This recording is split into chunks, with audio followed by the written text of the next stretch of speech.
Welcome to Crime Stories for Sleep. Tonight, before we begin, I want to ask you something simple. Where are you listening from, and what time is it for you right now?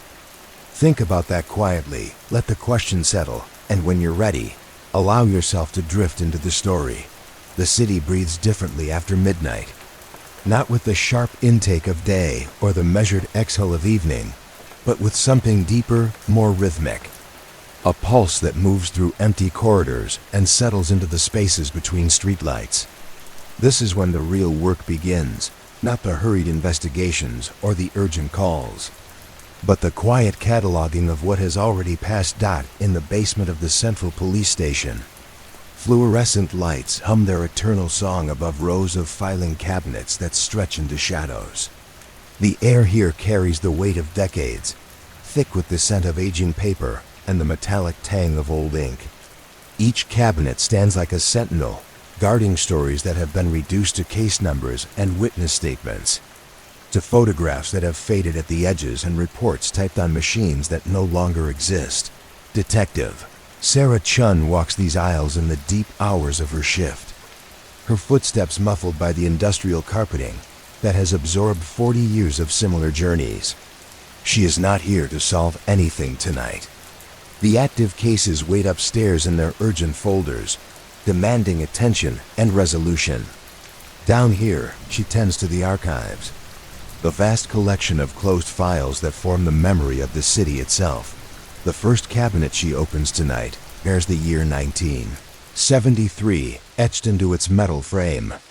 The drawer slides out with a whisper, revealing manila folders arranged by date, each one a small monument to something that once mattered urgently and now rests in careful order. She lifts the first file, feeling its weight, noting how the corners have softened with time. The paper inside crackles gently as she opens it, and the past unfolds in careful typewritten lines. A burglary on Maple Street. The homeowner, Mrs. Eleanor Vance, had returned from her evening at the community center to find her front door ajar.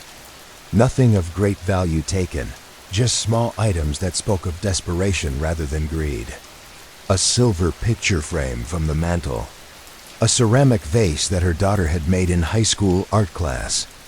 The investigating officer, Patrolman Murphy, had noted the careful way the intruder had moved through the house, avoiding the more obvious valuables, taking only what could be carried easily and sold quickly. The report continues for 3 pages. Each paragraph a careful observation of what was found and what was missing. Mrs. Vance had made tea for the officer while he took her statement, and somehow this small detail had found its way into the official record.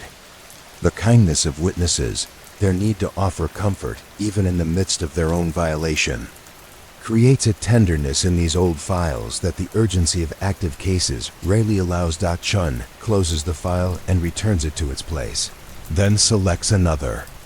This one from 6 months later, a different address, but the same careful hand of Patrolman Murphy documenting another small crime. A bicycle stolen from outside the public library. The owner, a young man named Thomas Reed, had chained it securely, but the lock had been cut with bolt cutters. The bicycle was 10 years old, well maintained, with a small dent in the front fender that made it easily identifiable.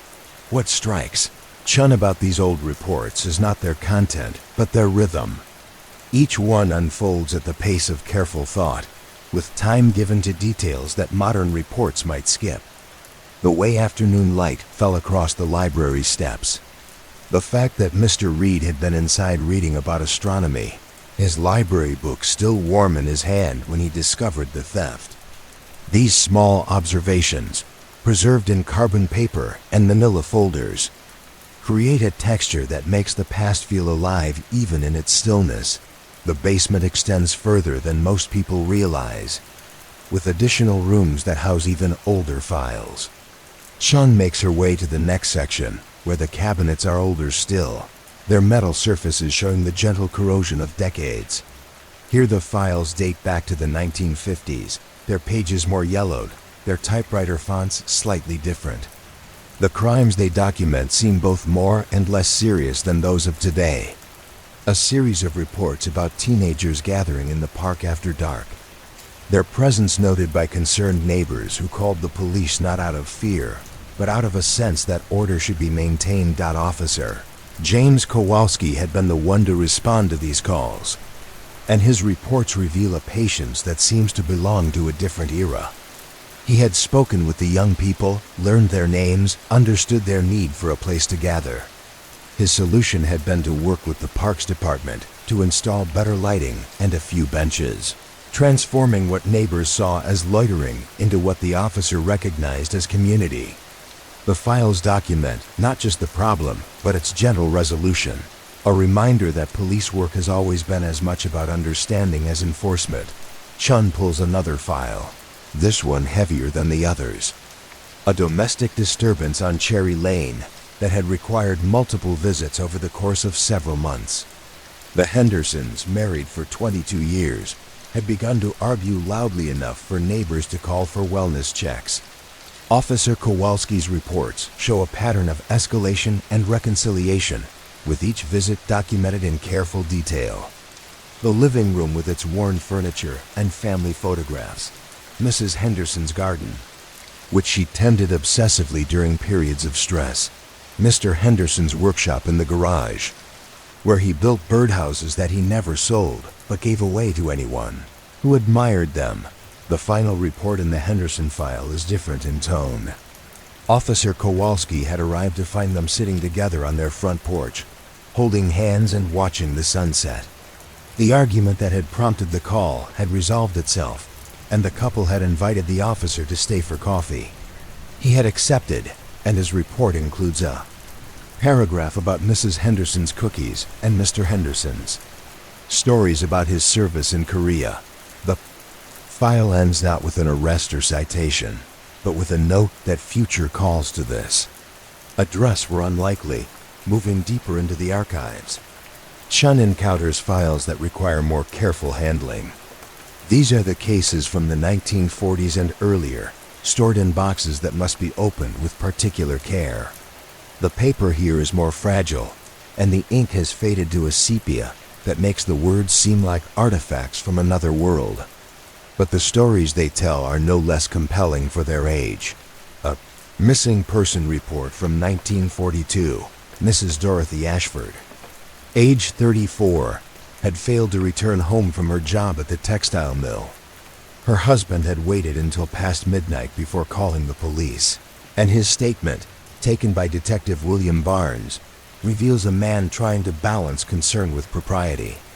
In that era, wives sometimes needed time away from their obligations, and Mr. Ashford had not wanted to seem controlling or suspicious. The search for Mrs. Ashford had been methodical but gentle. Detective Barnes had spoken with her co-workers, her friends, the neighbors who knew her routines. The picture that emerged was of a woman who had been feeling overwhelmed by the demands of wartime life. Her eldest son was overseas with the army. Her younger children needed constant attention, and the work at the mill had become more demanding as production ramped up for the war effort.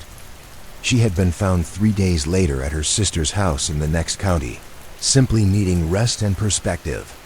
Detective Barnes' final report notes that the reunion between Mr. and Mrs. Ashford had been tearful and joyful, and that no charges would be filed. The case was closed with a recommendation that the family seek support from their church community, a solution that reflected the social resources available at the time. Chun finds herself drawn to these older files not because they document different types of crime, but because they reveal different approaches to resolution. The pace of investigation was slower, more thoughtful. Officers had time to understand not just what had happened, but why it might have happened and what could prevent it from happening again. The files show evidence of police work as community care, with solutions that involve neighbors, churches, schools, and social organizations. A file from 1938 documents a series of thefts from the downtown merchant district. Small amounts of cash and merchandise had been disappearing from various shops, always during business hours when the stores were open to the public. Detective Carl Morrison had approached the investigation not with suspicion toward customers, but with curiosity about what kind of desperation might drive someone to such risky behavior. His interviews with the shop owners revealed that the thefts were always small, never enough to seriously harm any one business. $1 from a cash register here, a loaf of bread from a bakery there. Detective Morrison had expanded his investigation beyond the immediate victims to include social workers, clergy, and teachers who might have insight into who in the community was struggling. The resolution came when Morrison connected the timing of the thefts to the school lunch schedule. A young boy named Peter Collins had been skipping lunch to take food to his younger siblings at home. His father had been out of work for 6 months, and the family had been too proud to ask for direct assistance. Detective Morrison's solution involved working with the school to provide free lunches for the Collins children and connecting the family with a job program that eventually found work for the father. The theft stopped, and the case was closed with a note that the community had been strengthened rather than divided by the investigation. These files reveal patterns that extend beyond individual cases. Certain addresses appear repeatedly over the decades, not because they are inherently problematic, but because they house families facing ongoing challenges. Poverty, illness, unemployment, and domestic stress create cycles that individual police responses cannot break. The most effective officers documented in these archives are those who understood their role as part of a larger community response, working with other institutions to address root causes rather than just symptoms. Chun moves to a section of files that document the changing nature of the city itself. Urban development, migration patterns, and economic shifts all find their way into police reports because they create the conditions in which different types of crime flourish or fade. A series of reports from the 1960s shows how the construction of the interstate highway affected crime patterns in the neighborhoods it divided. Detective Robert Martinez had been assigned to monitor the increase in property crime that followed the highway construction. His reports show a deep understanding of how physical changes to the urban environment affect social dynamics. The highway had cut off the Riverside neighborhood from the downtown business district, making it both more isolated and more attractive to criminals who could use the highway for quick escapes. But Martinez's investigation revealed that the increase in crime was not simply about opportunity. The highway construction had displaced several families and closed a number of small businesses. The social networks that had previously helped maintain order in the neighborhood had been disrupted. Martinez's recommendations focused on strengthening community connections rather than simply increasing patrols. He worked with city planners to ensure that pedestrian bridges across the highway included adequate lighting and sight lines. He advocated for the restoration of community gathering spaces that had been lost to construction. The files show that his approach was successful. Crime rates in the Riverside neighborhood returned to previous levels within 2 years, not because of increased enforcement, but because the community had been given the tools to rebuild its social cohesion. Martinez's final report on the highway project includes detailed observations about the relationship between urban design and public safety, insights that influenced city planning decisions for decades afterward. As the night deepens, Chun finds herself drawn to files that document the most serious crimes. But even these are presented with the same careful attention to context and consequence. A homicide from 1975, investigated by Detective Patricia Williams, shows how the most violent crimes often have roots in long-standing conflicts that have been allowed to fester without intervention. The victim, Anthony Rodriguez, had been killed during an argument outside a neighborhood bar. The initial investigation focused on identifying the shooter and establishing the immediate circumstances of the crime. But Detective Williams' reports go deeper, documenting the social and economic pressures that had brought both victim and perpetrator to that moment.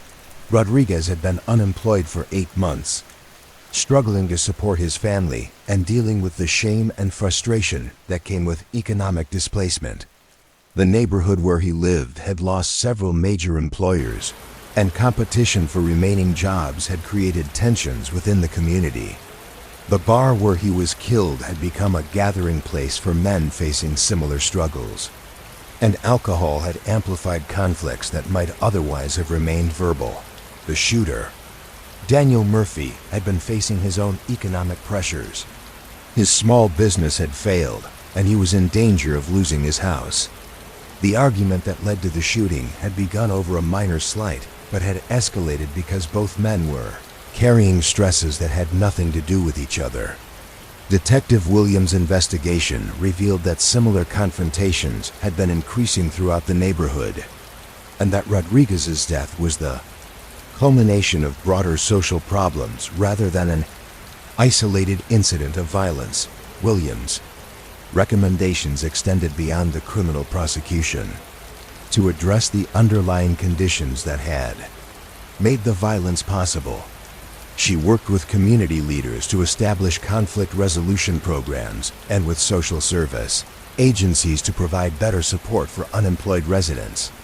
Her report includes detailed suggestions for how bars and other gathering places could be encouraged to serve as positive community spaces rather than venues for escalating conflicts. The files show that Williams' approach influenced how the department responded to similar cases in the future. Rather than treating each violent crime as an isolated incident, officers were trained to look for patterns and to work with community organizations to address contributing factors.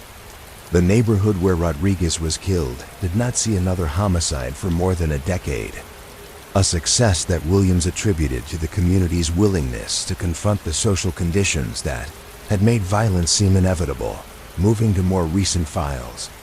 Though still decades old, Chun observes how police work adapted to changing social conditions while maintaining the same fundamental commitment to understanding rather than simply responding. A series of cases from the 1980s shows how the crack cocaine epidemic affected urban communities and how effective police responses required collaboration with health and social service providers. Detective Mark Thompson had been assigned to work with the East Side neighborhood as it struggled with the introduction of crack cocaine into its drug market. Rather than focusing solely on arrests, Thompson's approach emphasized harm reduction and community education. His files document dozens of conversations with residents, business owners, clergy, and social workers as he worked to understand how the drug was affecting community dynamics. Thompson's reports reveal that the most effective interventions were those that strengthened existing community networks rather than imposing external solutions. Neighborhood watch programs became vehicles for broader community building. Churches expanded their social service programs to address not just drug use but the underlying desperation that made drug use attractive. Schools developed programs that connected young people with positive adult mentors. The files show that Thompson spent considerable time documenting what worked and what didn't, creating a record that could guide future efforts in other neighborhoods facing similar challenges. His partnership with Dr. Linda Foster, a public health physician, resulted in innovative approaches to treating addiction as a medical rather than purely criminal issue. Their joint reports include detailed observations about how police and healthcare providers could work together more effectively. Chun pauses in her review to appreciate the weight of accumulated wisdom contained in these files. Each case represents hours of careful investigation, thoughtful analysis, and creative problem solving. The officers who wrote these reports understood their work as part of a larger effort to maintain not just public safety but community well-being. Their investigations were guided by curiosity about human behavior and genuine concern for the people they served. The basement archives contain not just the formal case files but also supplementary materials that provide additional context. Officer training manuals from different eras show how the department's approach to various types of crime evolved over time. Community relations reports document partnerships between police and other organizations. Statistical summaries reveal patterns that individual cases might not make apparent.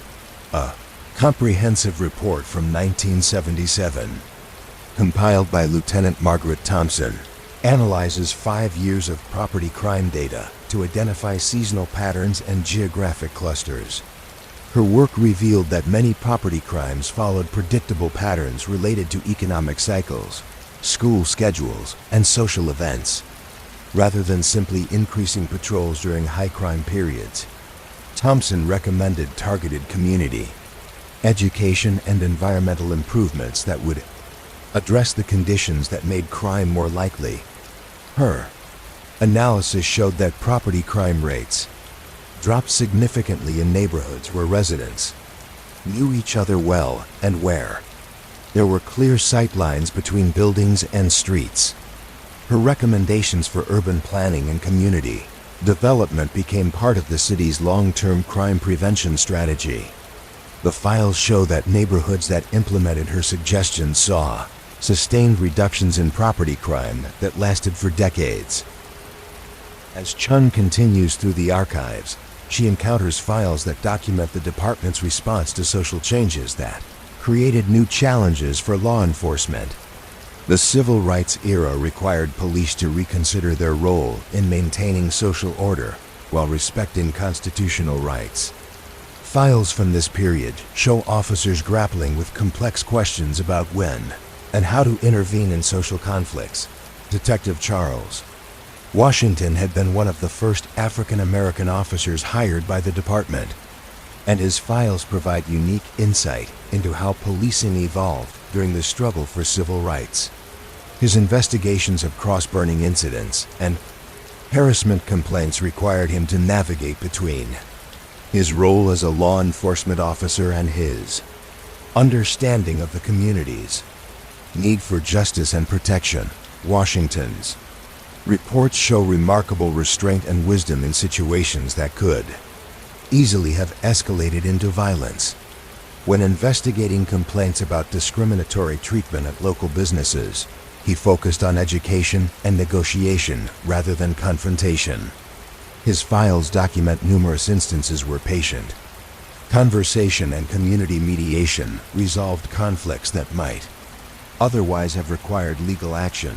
The success of Washington's approach influenced how the department trained other officers to handle sensitive social issues.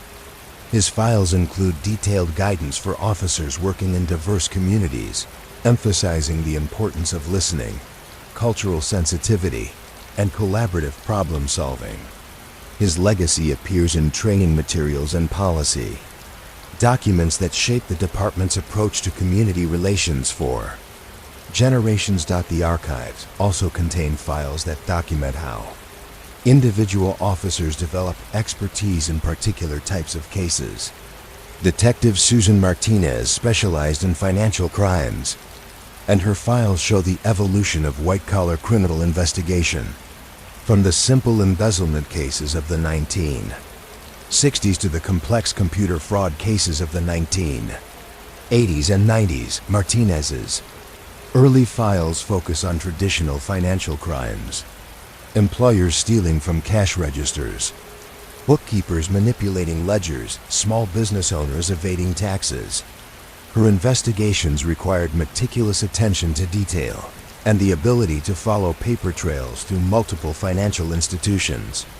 But as technology changed the nature of financial crime, Martinez adapted her methods to address new challenges.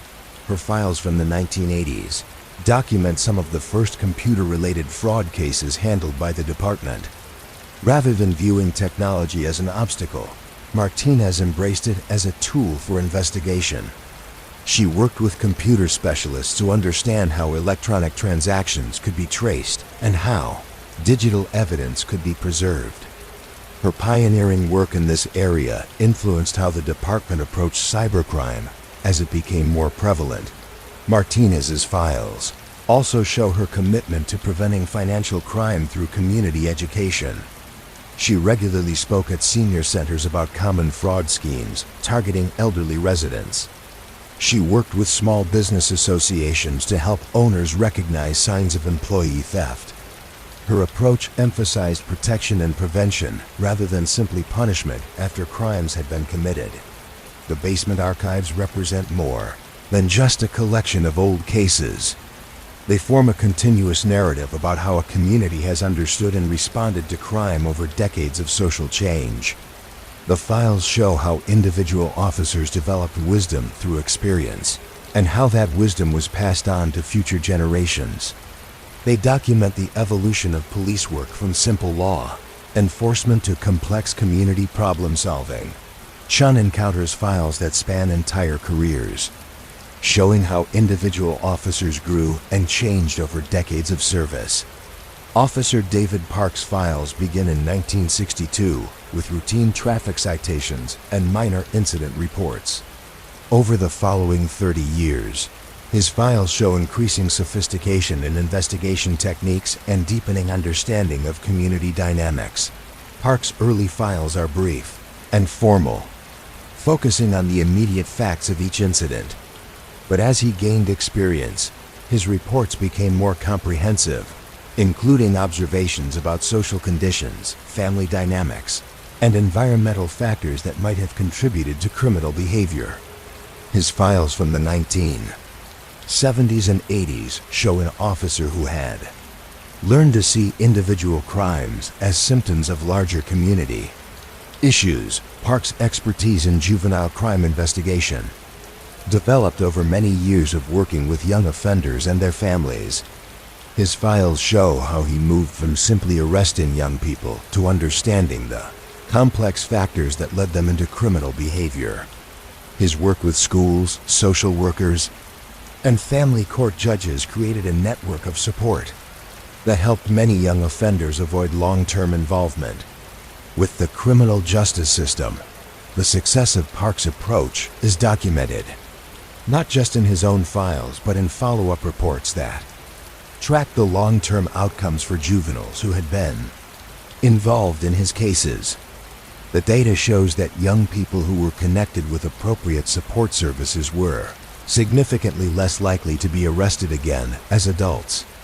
Park's methods became a model for how the department approached juvenile crime prevention. Moving through different sections of the archives, Sheehan observes how the physical environment of police work has changed over the decades.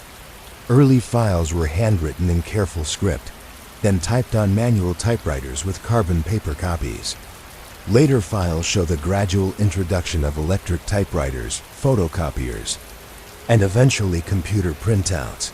But more important than the technology are the changes in how crimes were understood and investigated.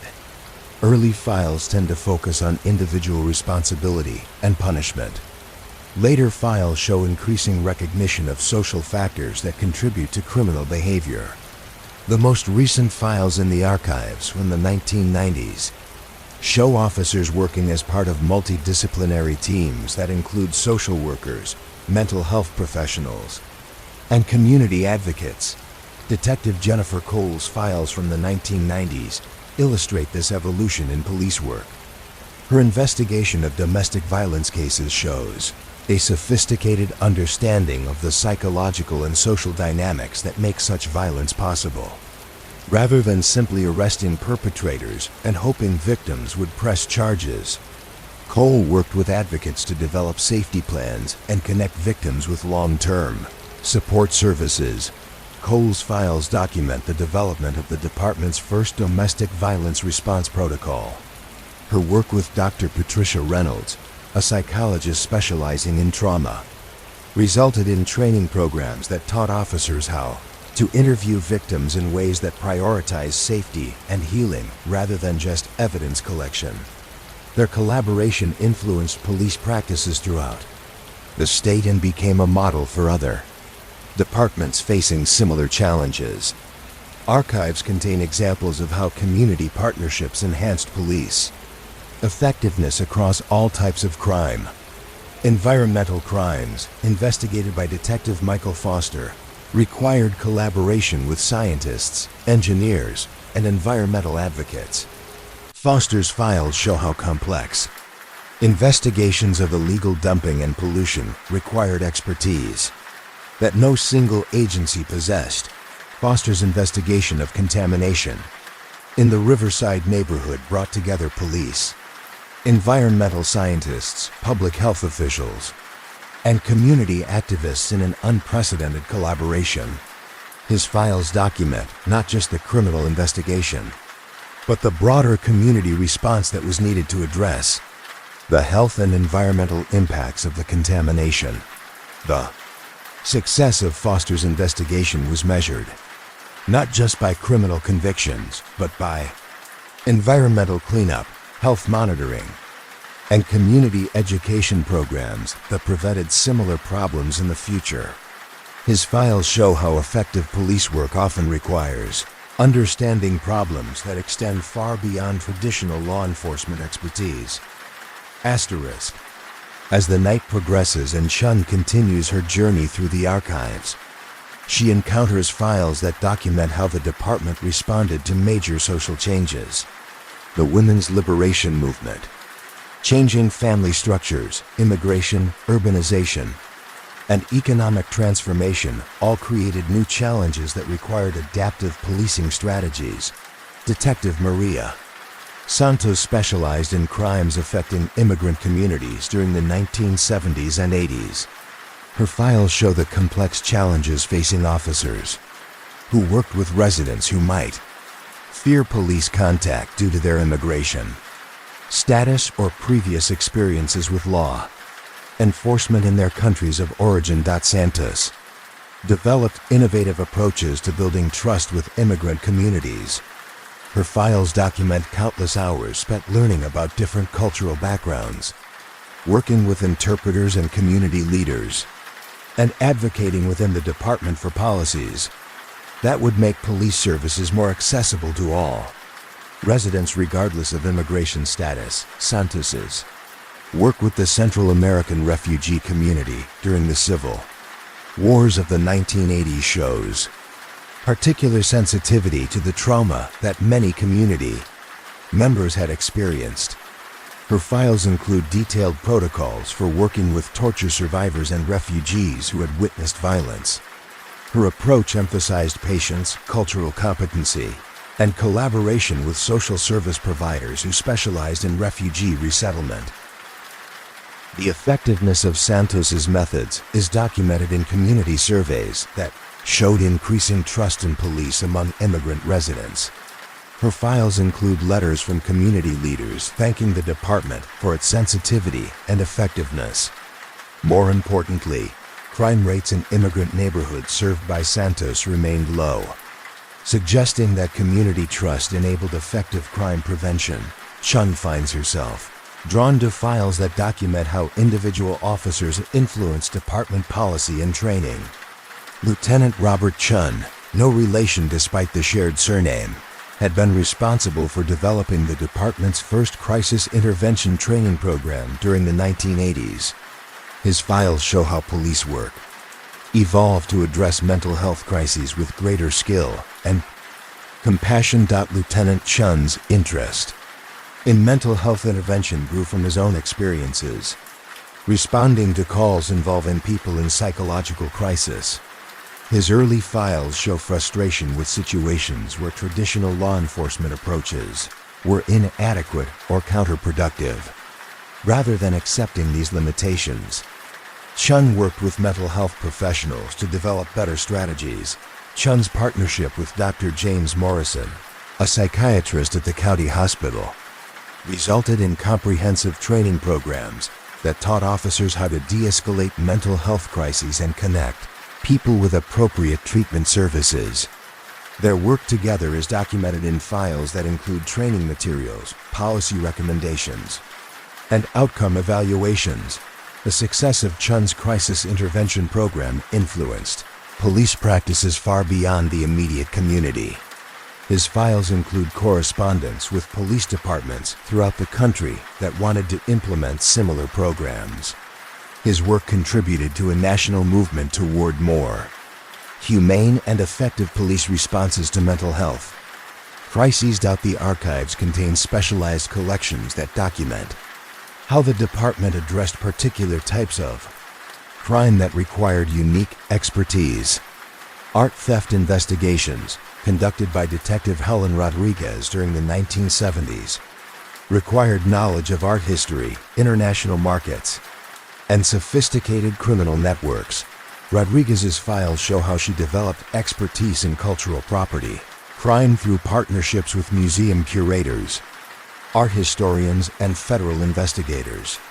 Her investigation of a theft from the City Art Museum required understanding not just the immediate crime, but the international networks through which stolen art was bought and sold. Rodriguez's work resulted in the recovery of several important pieces and the disruption of a criminal network that had been operating for years. But her files also document her efforts to prevent future thefts through improved museum security and public education about the cultural importance of protecting artistic heritage. Her expertise in art crime investigation made Rodriguez a resource for other law enforcement agencies throughout the region. Her files include reports of consultations with federal investigators, insurance companies, and cultural institutions. Her work helped establish protocols for investigating cultural property crimes that influenced practice throughout the law enforcement community. The basement archives extend into areas that Chun has not visited before tonight. Deeper sections house files that are older still, their preservation requiring special environmental controls. These are the cases from the earliest days of professional policing in the city, when investigations were conducted with limited technology but unlimited patience. A homicide investigation from 1926, conducted by Detective William Morrison, shows how crimes were solved through meticulous observation and community knowledge rather than forensic technology. Morrison's investigation of the death of Harold Jameson required months of careful interviewing and detailed analysis of witness statements. Morrison's files show how he built his case through understanding the victim's life and relationships rather than relying on physical evidence that was either unavailable or inconclusive.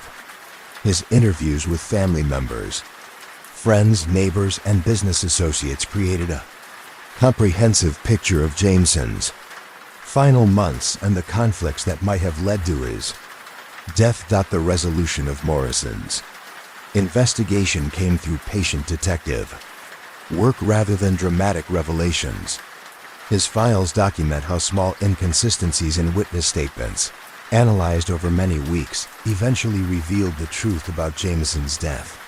The careful documentation of Morrison's methods provided a template for homicide investigation that influenced police work for decades. Morrison's files also show his commitment to understanding the social context of the crimes he investigated.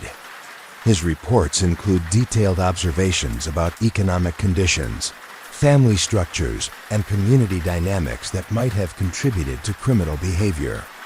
His approach emphasized prevention and community healing, rather than simply punishment. These older files reveal how police officers of earlier eras understood their role in maintaining not just public safety, but social cohesion. Their investigations were guided by the belief that crime was often a symptom of broader community problems that required collaborative solutions. Detective Sarah Morrison, William's daughter who joined the department in 1952, continued this tradition of thoughtful, community-oriented police work. Her files show how she adapted her father's methods to address the changing nature of crime in the post-war era. Morrison's investigation of juvenile delinquency during the 1950s shows particular insight into how social changes affected young people and their families. Her files document the challenges facing families dealing with the transition from wartime to peacetime economy, from rural to urban living patterns, and from traditional to modern social structures. Morrison's approach to juvenile Crime emphasized understanding rather than punishment. Her files show how she worked with schools, churches, and community organizations to address the underlying causes of delinquent behavior. Her partnerships with social workers and family court judges created a network of support that helped many young people avoid long-term involvement with the criminal justice system. The success of Morrison's methods is documented in follow-up studies that track the long-term outcomes for juveniles involved in her cases. The data shows that young people who received appropriate intervention and support were significantly less likely to continue criminal behavior into adulthood. As Chun continues her journey through the archives, she encounters files that document how the department's approach to various types of crime evolved in response to changing social conditions and new understanding of criminal behavior. Drug crime investigations show particular evolution from simple enforcement to complex public health approaches. Detective Thomas Rodriguez's files from the 1960s show how the department initially responded to the emergence of illegal drug use in the community. Early files focus on arrests and prosecutions, with little attention to the underlying causes of drug abuse or its effects on families and communities. But Rodriguez's later files show increasing sophistication in understanding drug addiction as a medical and social problem, rather than simply a criminal one. His work with Dr. Patricia Foster, a physician specializing in addiction treatment, resulted in new approaches that emphasize treatment and rehabilitation rather than incarceration. Rodriguez's files document the development of the department's first drug diversion program, which connected nonviolent offenders with treatment services rather than processing them through the criminal justice system. His work with community organizations resulted in prevention programs that addressed the social conditions that made drug abuse more likely. Effectiveness of Rodriguez's approach is documented in recidivism, data that shows significant reductions in repeat offenses among participants in diversion programs. His methods influenced drug enforcement policy throughout the region and contributed to national discussions about more effective approaches to drug crime. The archives contain files that show how individual officers developed specialized expertise that enhanced the department's overall effectiveness. Detective Linda Park specialized in financial crimes against elderly residents, developing innovative investigative techniques and prevention strategies. Park's files from the 1980s and 90s show how she adapted traditional fraud investigation methods to address the increasingly sophisticated scams targeting senior citizens. Her work required understanding not just the mechanics of financial crime, but the psychological techniques used by criminals to exploit elderly victims. Park's investigation techniques emphasized victim advocacy and trauma-informed interviewing. Her files show how she worked with social service agencies and family members to provide comprehensive support for elderly victims who had been financially exploited. Her approach recognized that financial crimes against seniors often involved complex family dynamics and social isolation. Park's prevention work included extensive community education programs and partnerships with banks, senior centers, and social service agencies. Her files document the development of protocols that helped financial institutions identify and prevent elder financial abuse. Her work influenced legislation that provided better protection for elderly consumers. The basement archives represent a vast repository of institutional memory, documenting not just individual cases, but the evolution of police work as a profession.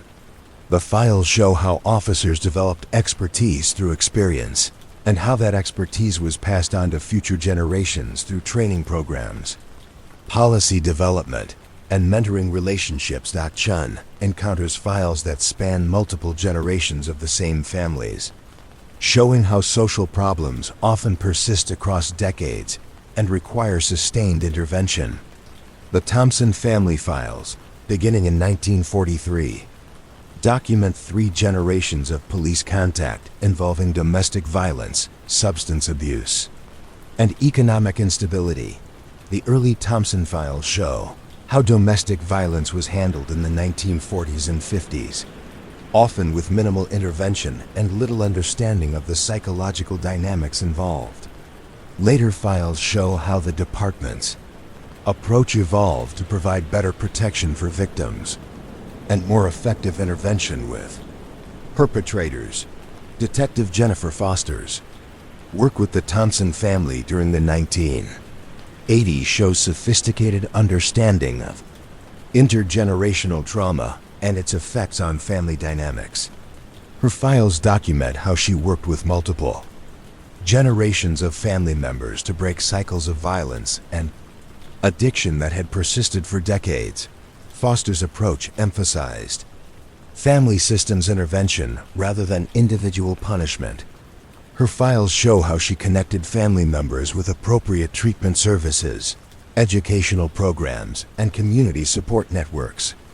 Her work with the Thompson family became a model for how police could work with other agencies to address complex, multi-generational social problems. The success of Foster's approach is documented in follow-up reports that show significant improvements in family stability and reductions in police contact over time. Her methods influenced the department's approach to domestic violence and became part of training programs for officers throughout the state. As the night deepens and Chen's journey through the archives continues, she encounters files that document the department's response to major social crises.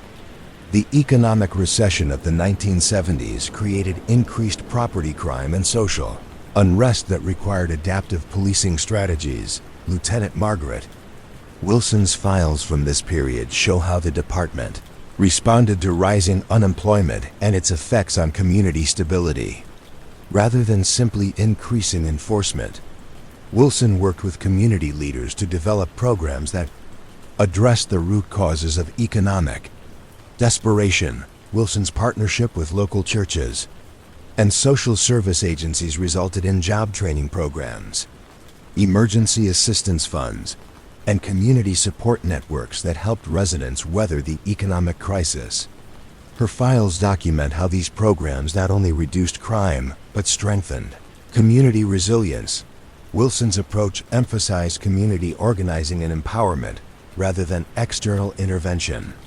Her files show how she worked with neighborhood leaders to identify local assets and develop solutions that built on existing community strengths. Her methods became a model for community policing that influenced practice throughout the region. The archives contain files that document how technological changes affected both crime and law enforcement. Detective Robert Foster's files from the 1980s show how the department adapted to address crimes involving early computer technology. Foster's investigation of computer fraud at local businesses required him to develop new expertise in digital systems and electronic evidence. His files show how he worked with computer specialists and technology companies to understand how crimes were being committed and how they could be prevented. Foster's work resulted in the department's first computer crime investigation unit and training programs that prepared officers for the digital age. His files include protocols for preserving electronic evidence and guidelines for investigating computer-related crimes. The effectiveness of Foster's approach is documented in successful prosecutions of early cyber criminals and the prevention of significant financial losses through improved security measures. His work influenced law enforcement practices throughout the country as computer crime became more prevalent. Chun finds herself drawn to files that document how individual officers influenced broader social changes through their police work. Detective Patricia Martinez's investigation of discriminatory practices in local businesses during the 1970s contributed to civil rights enforcement throughout the community. Martinez's files show how she used criminal investigation techniques to document patterns of discrimination that violated federal civil rights laws.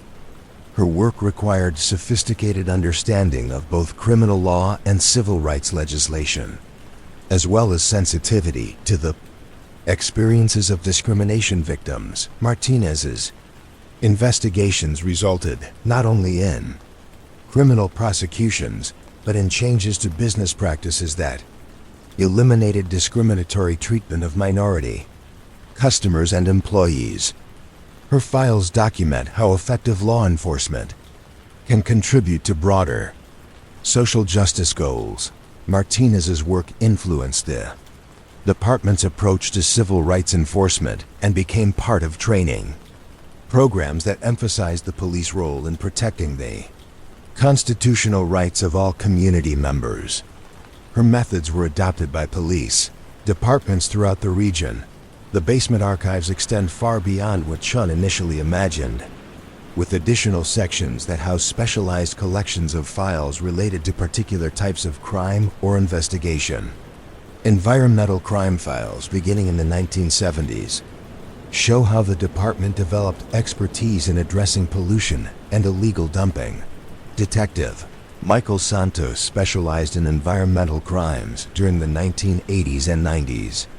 His files show how environmental crime investigation required partnerships with scientists, engineers, and environmental advocates to understand complex technical issues. Santos's investigation of illegal dumping in the Riverside neighborhood required him to work with chemists to identify hazardous materials and with public health officials to assess community health impacts. His files document not just the criminal investigation, but the broader community response needed to address environmental contamination. Santos's work resulted in significant cleanup efforts and changes to waste disposal practices that prevented future environmental crimes. His files show how effective environmental enforcement requires understanding not just criminal law but environmental science and public health. The success of Santos's approach influenced environmental crime enforcement throughout the region and contributed to the development of specialized environmental crime units in other police departments. His methods became part of training programs that taught officers how to work effectively with environmental scientists and regulatory agencies. The archives reveal patterns that extend across decades, showing how certain types of crime evolved in response to social and technological changes. White-collar crime investigations, beginning with simple embezzlement cases in the 1950s, grew increasingly complex as financial systems became more sophisticated. Detective Helen Chun, who joined the department in 1978, specialized in financial crimes throughout her 30-year career. Her early files focus on traditional fraud schemes, check kiting, credit card fraud, and small-scale embezzlement. But as financial technology evolved, Chun adapted her investigative methods to address new forms of financial crime. Chun's files from the 1980s document some of the first cases involving electronic banking fraud. Her investigation of a scheme that exploited vulnerabilities in early ATM networks required her to work with computer programmers and bank security specialists to understand how the crimes were being committed. Chun's approach emphasized understanding the psychology of financial criminals as well as their methods. Her files include detailed profiles of offenders that helped identify patterns and prevent future crimes. Her work with bank security departments resulted in improved safeguards that protected customers from fraud. Effectiveness of Chun's methods is documented in the consistently high conviction rates for financial crimes and the significant amounts of money recovered for victims. Her expertise made her a resource for other law enforcement agencies throughout the state, and her training materials influenced financial crime investigation practices nationwide. As Chen continues through the archives, she encounters files that document how the department addressed crimes that affected particularly vulnerable populations. Elder abuse investigations, beginning in the 1970s, show how officers developed specialized skills for working with elderly victims and their families. Detective William Park specialized in crimes against elderly residents during the 1980s and 90s. His files show particular sensitivity to the complex dynamics involved in elder abuse cases, which often involve family members or trusted caregivers as perpetrators.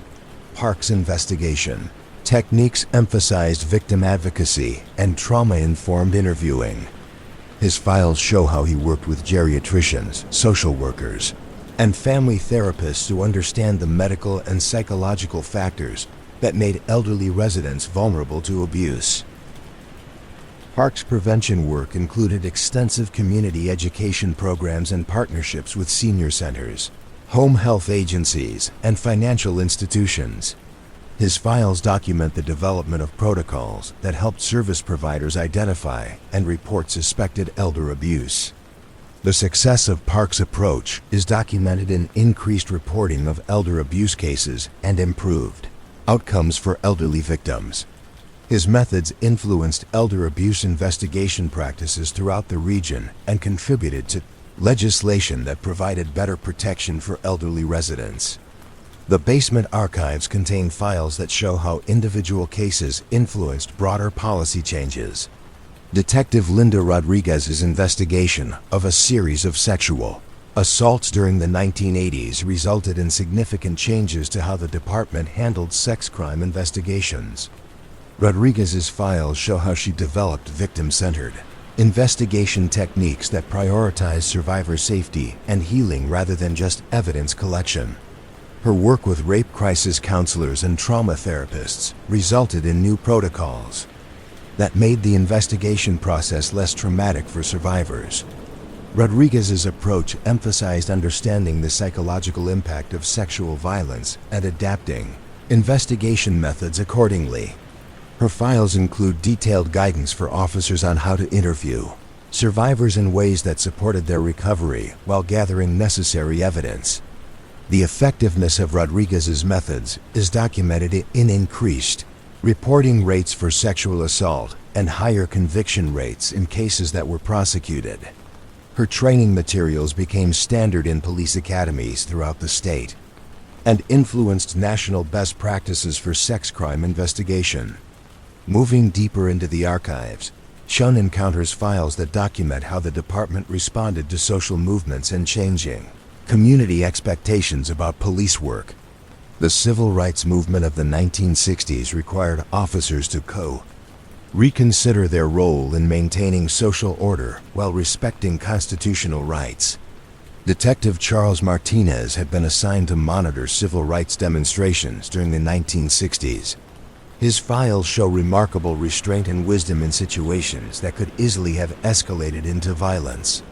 Rather than viewing demonstrators as adversaries, Martinez worked to facilitate peaceful protest while maintaining public safety. Martinez's reports emphasize the importance of communication and de-escalation in managing large gatherings.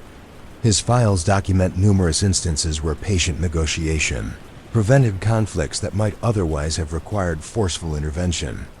Martinez's approach influenced the department's crowd control policies and became part of training programs that emphasized constitutional policing and respect for First Amendment rights. His methods were adopted by police departments throughout the region as they faced similar challenges. The archives contain files that document how technological advances created new opportunities for both crime and crime prevention. Detective Susan Foster's work with early surveillance technology during the 1990s shows how the department adapted to use new tools while respecting privacy rights. Foster's investigation of a series of convenience store robberies used some of the first digital surveillance cameras installed in local businesses.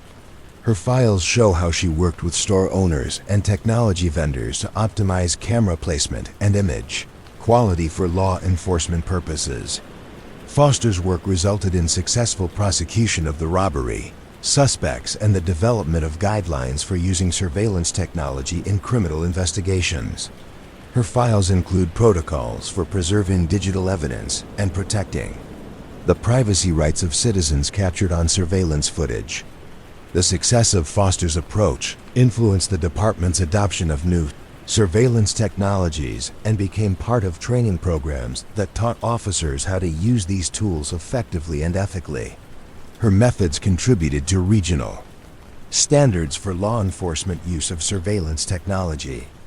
Shun encounters files that span the careers of officers who became legends within the department. Detective Robert Thompson's 40-year career, beginning in 1955, shows the evolution of police work from simple law enforcement to complex community problem solving.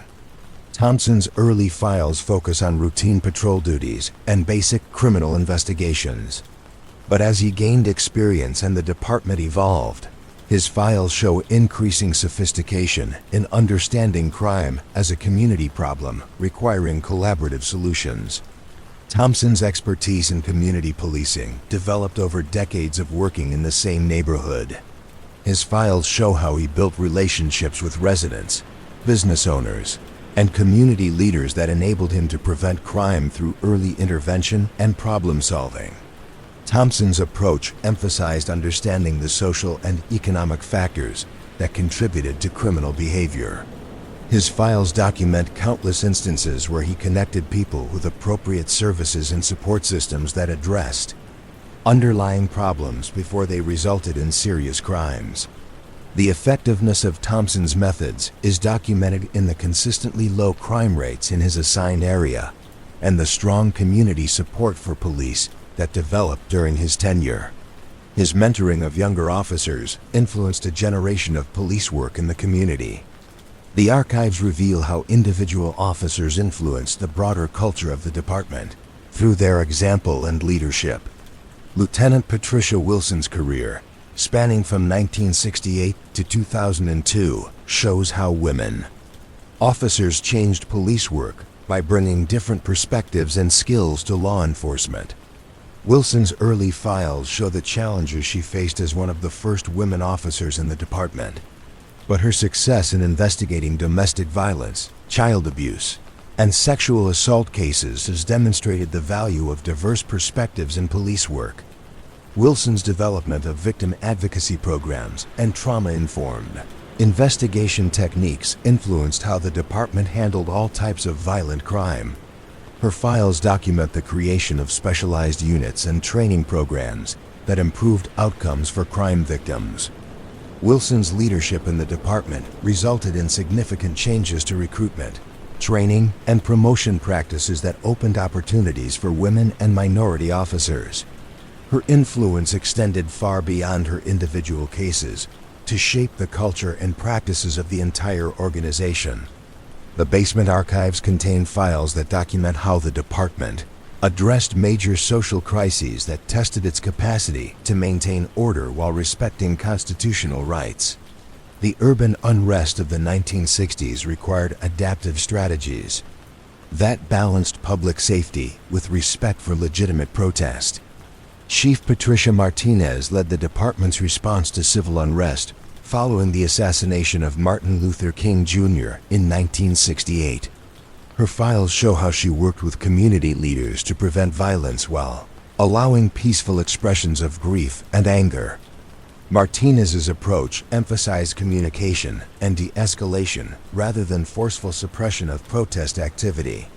Her files document numerous meetings with community leaders, clergy, and civil rights organizations to coordinate responses that respected both public safety and constitutional rights. The success of Martinez's approach is documented in the relative peace that prevailed in the community during a period when many other cities experienced significant violence. Her methods influenced police responses to civil unrest throughout the region and became part of national best practices for managing social conflict. As the night progresses and Chun's journey through the archives continues, she encounters files that document how individual officers developed innovative approaches to persistent social problems. Detective Michael Rodriguez's work with gang violence during the 1980s shows how effective intervention required understanding the social conditions that made gang membership attractive to young people. Rodriguez's approach emphasized prevention and early intervention rather than suppression and punishment.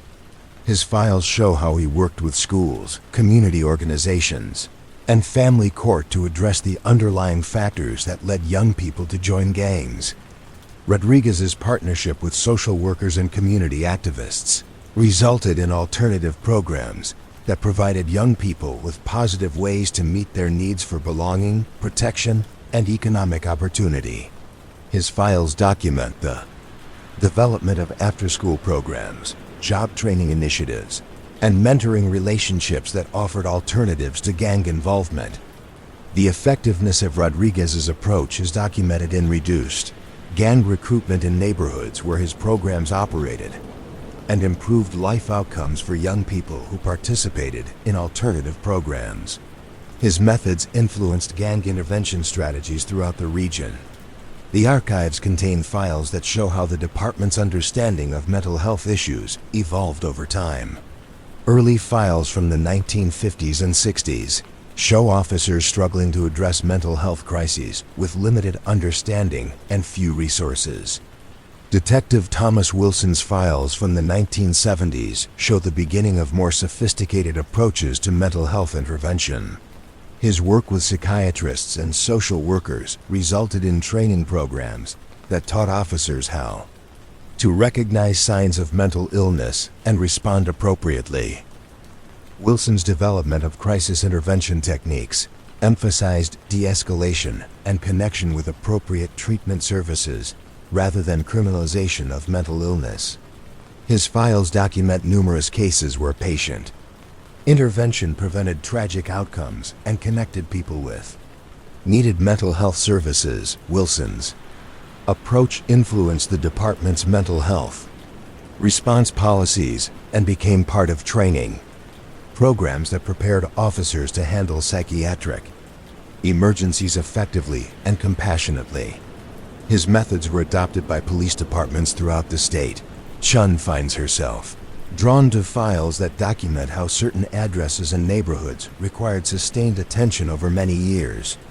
The files for Elm Street, covering 4 decades from 1950 to 1990, show how persistent social problems required long-term community intervention.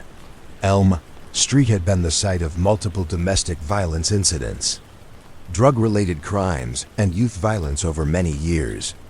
Rather than simply responding to individual incidents, the department developed a comprehensive approach that addressed underlying social conditions. Detective Margaret Foster's work on Elm Street during the 1980s shows how she coordinated with housing authorities, social service agencies, and community organizations to address problems with substandard housing, unemployment, and social isolation that contributed to ongoing crime. Problems. Foster's files document the gradual transformation of Elm Street from a problem area to a stable neighborhood through sustained intervention and community development efforts. Her work became a model for how police could contribute to long-term community improvement rather than just short-term crime suppression. The basement archives extend into areas that require special environmental controls to preserve files from the earliest days of the department. These records, some dating back to the 1920s, show how professional policing developed in the community. Detective William Santos's files from the 1930s show how officers of that era understood their role in maintaining not just public safety but social order. His investigation of bootlegging operations during Prohibition required understanding complex criminal networks while navigating the social and political tensions surrounding alcohol policy. Santos's Files show remarkable sophistication and understanding. How prohibition created conditions that made certain types of crime inevitable. His reports include detailed observations about the social and economic factors that made illegal alcohol trade profitable and the community. Divisions that made enforcement difficult. Santos's approach emphasized targeting the most harmful aspects of illegal alcohol trade while recognizing that complete prohibition was unrealistic given community attitudes. His files document selective enforcement, strategies that focused on violence and public disorder while avoiding unnecessary conflict with otherwise law-abiding citizens. The effectiveness of Santos's approach is documented in the relative stability that prevailed in the community during the period when many other cities experienced significant violence related to prohibition enforcement. His methods influenced law enforcement approaches to other social conflicts where community attitudes were divided. Moving through different sections of the archives, Chun observes how the physical preservation of these files represents a commitment to institutional memory that extends far beyond individual careers. The careful cataloging and environmental controls show how the department understood these records as valuable historical documents, rather than just administrative files. Each file has been assigned a unique identifier that connects it to other related cases and allows researchers to trace patterns across time and geographic areas. The indexing system shows how individual cases fit into broader trends and how successful interventions in one situation influenced approaches to similar problems elsewhere. The preservation of these files represents a recognition that effective police work requires understanding not just current conditions but historical patterns and long-term trends. The accumulated wisdom contained in these archives provides guidance for CORE, addressing persistent social problems and adapting to changing community conditions. Chun encounters files that document how the department's relationship with other institutions evolved over time. Early files show relatively isolated police work with limited collaboration with other agencies. Later files document increasingly sophisticated partnerships with schools, hospitals, social service agencies, and community organizations. Detective Helen Martinez's files from the 1970s show how she developed partnerships with school counselors and teachers to address juvenile crime through early intervention. Her work required understanding not just criminal behavior, but child development and educational psychology. Martinez's approach emphasized prevention through identification of at-risk young people and connection with appropriate support services. Her files document how collaboration between police and schools resulted in reduced juvenile crime and improved educational outcomes for students who might otherwise have dropped out. The success of Martinez's approach influenced the development of school resource officer programs and became part of training that emphasized the police role in supporting positive youth development. Her methods were adopted by school districts throughout the region. The archives contain files that show how individual cases influenced broader social policy. Detective Robert Foster's investigation of lead poisoning in low-income housing during the 1980s contributed to changes in housing codes and public health regulations. Foster's investigation began with reports of children exhibiting behavioral problems that were initially attributed to family dysfunction or educational deficits. His patient work with public health officials revealed that lead contamination in older housing was causing developmental problems that manifested as delinquent behavior. Foster's files document how he worked with housing inspectors, public health nurses, and community advocates to address the environmental factors that were harming children's development. His investigation resulted in comprehensive lead abatement programs and changes to housing, codes that protected future generations. The effectiveness of Foster's approach is documented in improved health outcomes for children in affected neighborhoods and reduced juvenile crime rates as environmental hazards were addressed. His work influenced environmental health policies throughout the state. As Chun's journey through the archives continues deep into the night, she encounters files that document how major social changes affected police work. The women's liberation movement of the 1970s required the department to reconsider how it handled domestic violence and sexual assault cases. Detective Patricia Santos specialized in crimes against women during the 1970s and 80s. Her files show how she developed investigation techniques that prioritized victim safety and empowerment rather than traditional approaches that often blamed victims for their victimization. Santos's work with feminist advocates and domestic violence shelters resulted in new protocols that made police response more effective and less traumatic for victims. Her files document the development of safety planning techniques and evidence collection methods that supported successful prosecutions while protecting victim privacy and dignity. Santos's approach influenced domestic violence and sexual assault investigation practices throughout the region and became part of training programs that changed how officers understood and responded to gender-based violence. Her methods contributed to national changes in law enforcement approaches to these crimes. The basement archives represent more than just a collection of individual cases. They form a comprehensive record of how a community has understood and responded to crime over nearly a century of social change.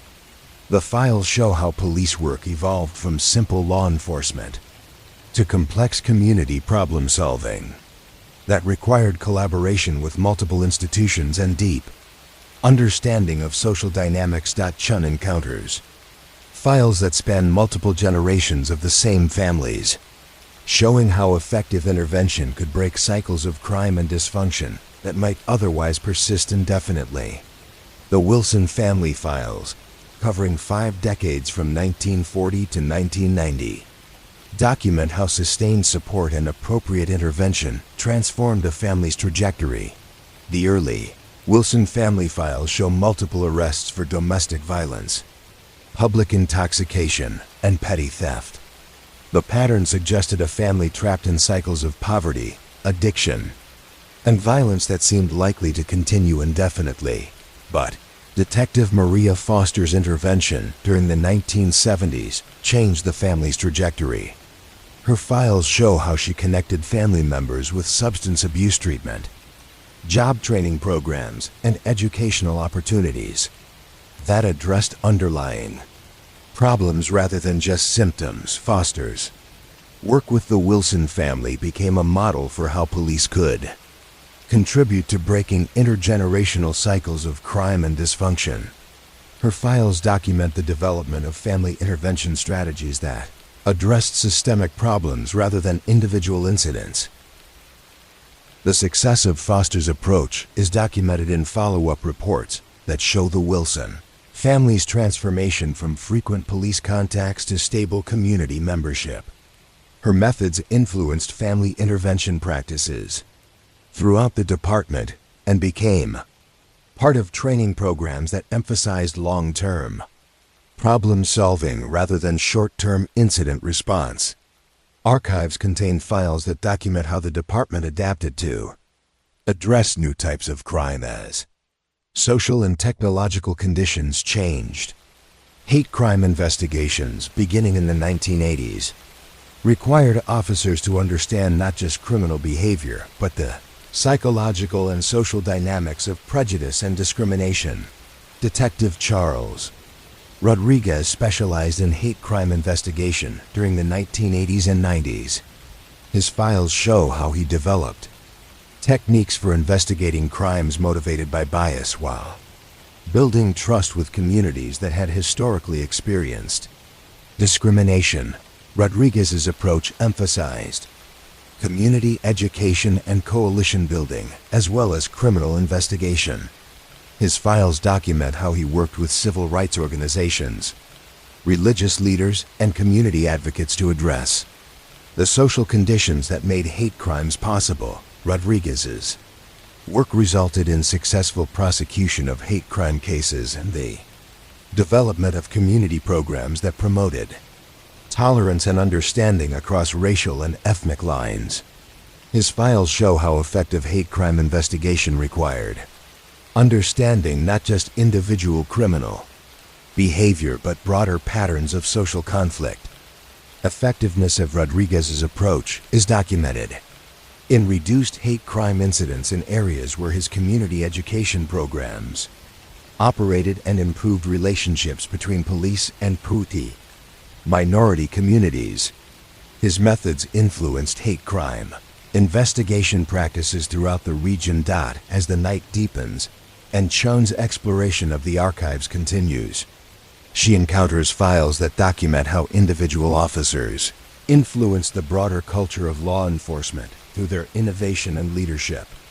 These files show how police work evolved through the accumulated wisdom of officers who understood their role as more than just law enforcement. Detective Linda Wilson's career, spanning 40 years from 1960 to 2000, shows how one officer's commitment to community service influenced generations of police work. Her files document the development of community policing, strategies that emphasized partnership and problem-solving rather than enforcement and control. Wilson's approach to police work emphasized understanding community needs and assets rather than just problems and deficits.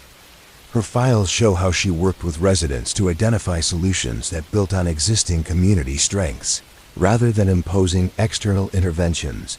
Wilson's development of neighborhood watch programs, community gardens, and youth mentoring initiatives shows how police work could contribute to community building rather than just crime suppression. Her files document how these programs reduced crime while strengthening social cohesion. The success of Wilson's approach influenced the department's adoption of community policing strategies and became part of training programs that emphasized the police role in supporting healthy communities. Her methods were adopted by police departments throughout the country as community policing became a national movement. The basement archives extend far beyond what any single person could fully explore in one night. But Chun's journey through these files has revealed the depth and complexity of institutional memory that guides effective police work. Each case file represents not just an individual incident, but part of a larger understanding of how communities address crime and social problems. The files show how effective police work requires not just technical skills but wisdom about human behavior, social dynamics, and community resources. The officers documented in these archives understood their role as part of a larger social fabric that required care and attention to maintain. As Chin prepares to leave the archives and return to the upper floors of the station, she carries with her a deeper appreciation for the accumulated wisdom that guides police work. The files she has reviewed tonight represent decades of patient observation, careful analysis, and creative problem-solving that continues to influence how officers understand and respond to crime. The basement remains quiet as Chun makes her way toward the elevator, the fluorescent lights humming their eternal song above the rows of filing cabinets. Each cabinet contains thousands of stories, each file a carefully preserved piece of the community's memory. Together, they form a comprehensive record of how one city has struggled to understand and address the persistent human problems that manifest as crime. The elevator rises slowly toward the main floors of the station, carrying Chun back to the present moment, but leaving her connected to the deep history that shapes every aspect of police work. The files below continue their silent vigil, preserving the wisdom of generations for those who will face similar challenges in years to come.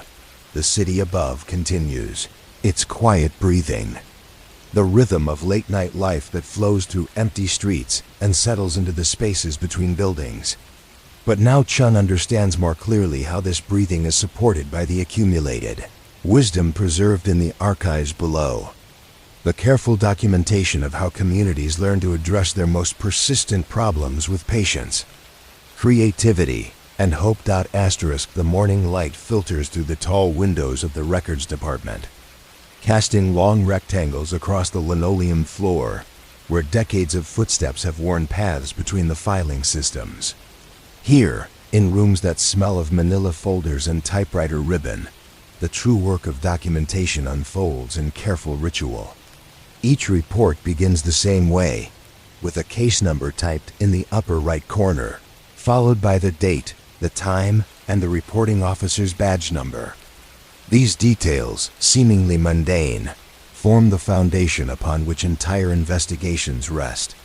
Officer Patricia Morrison sits at her desk, a heavy manual typewriter before her, its keys worn smooth by countless reports.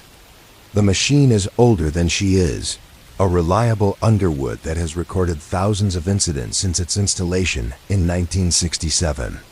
The rhythm of typing in this room has remained constant for decades, a steady percussion that marks the transformation of spoken words into official record.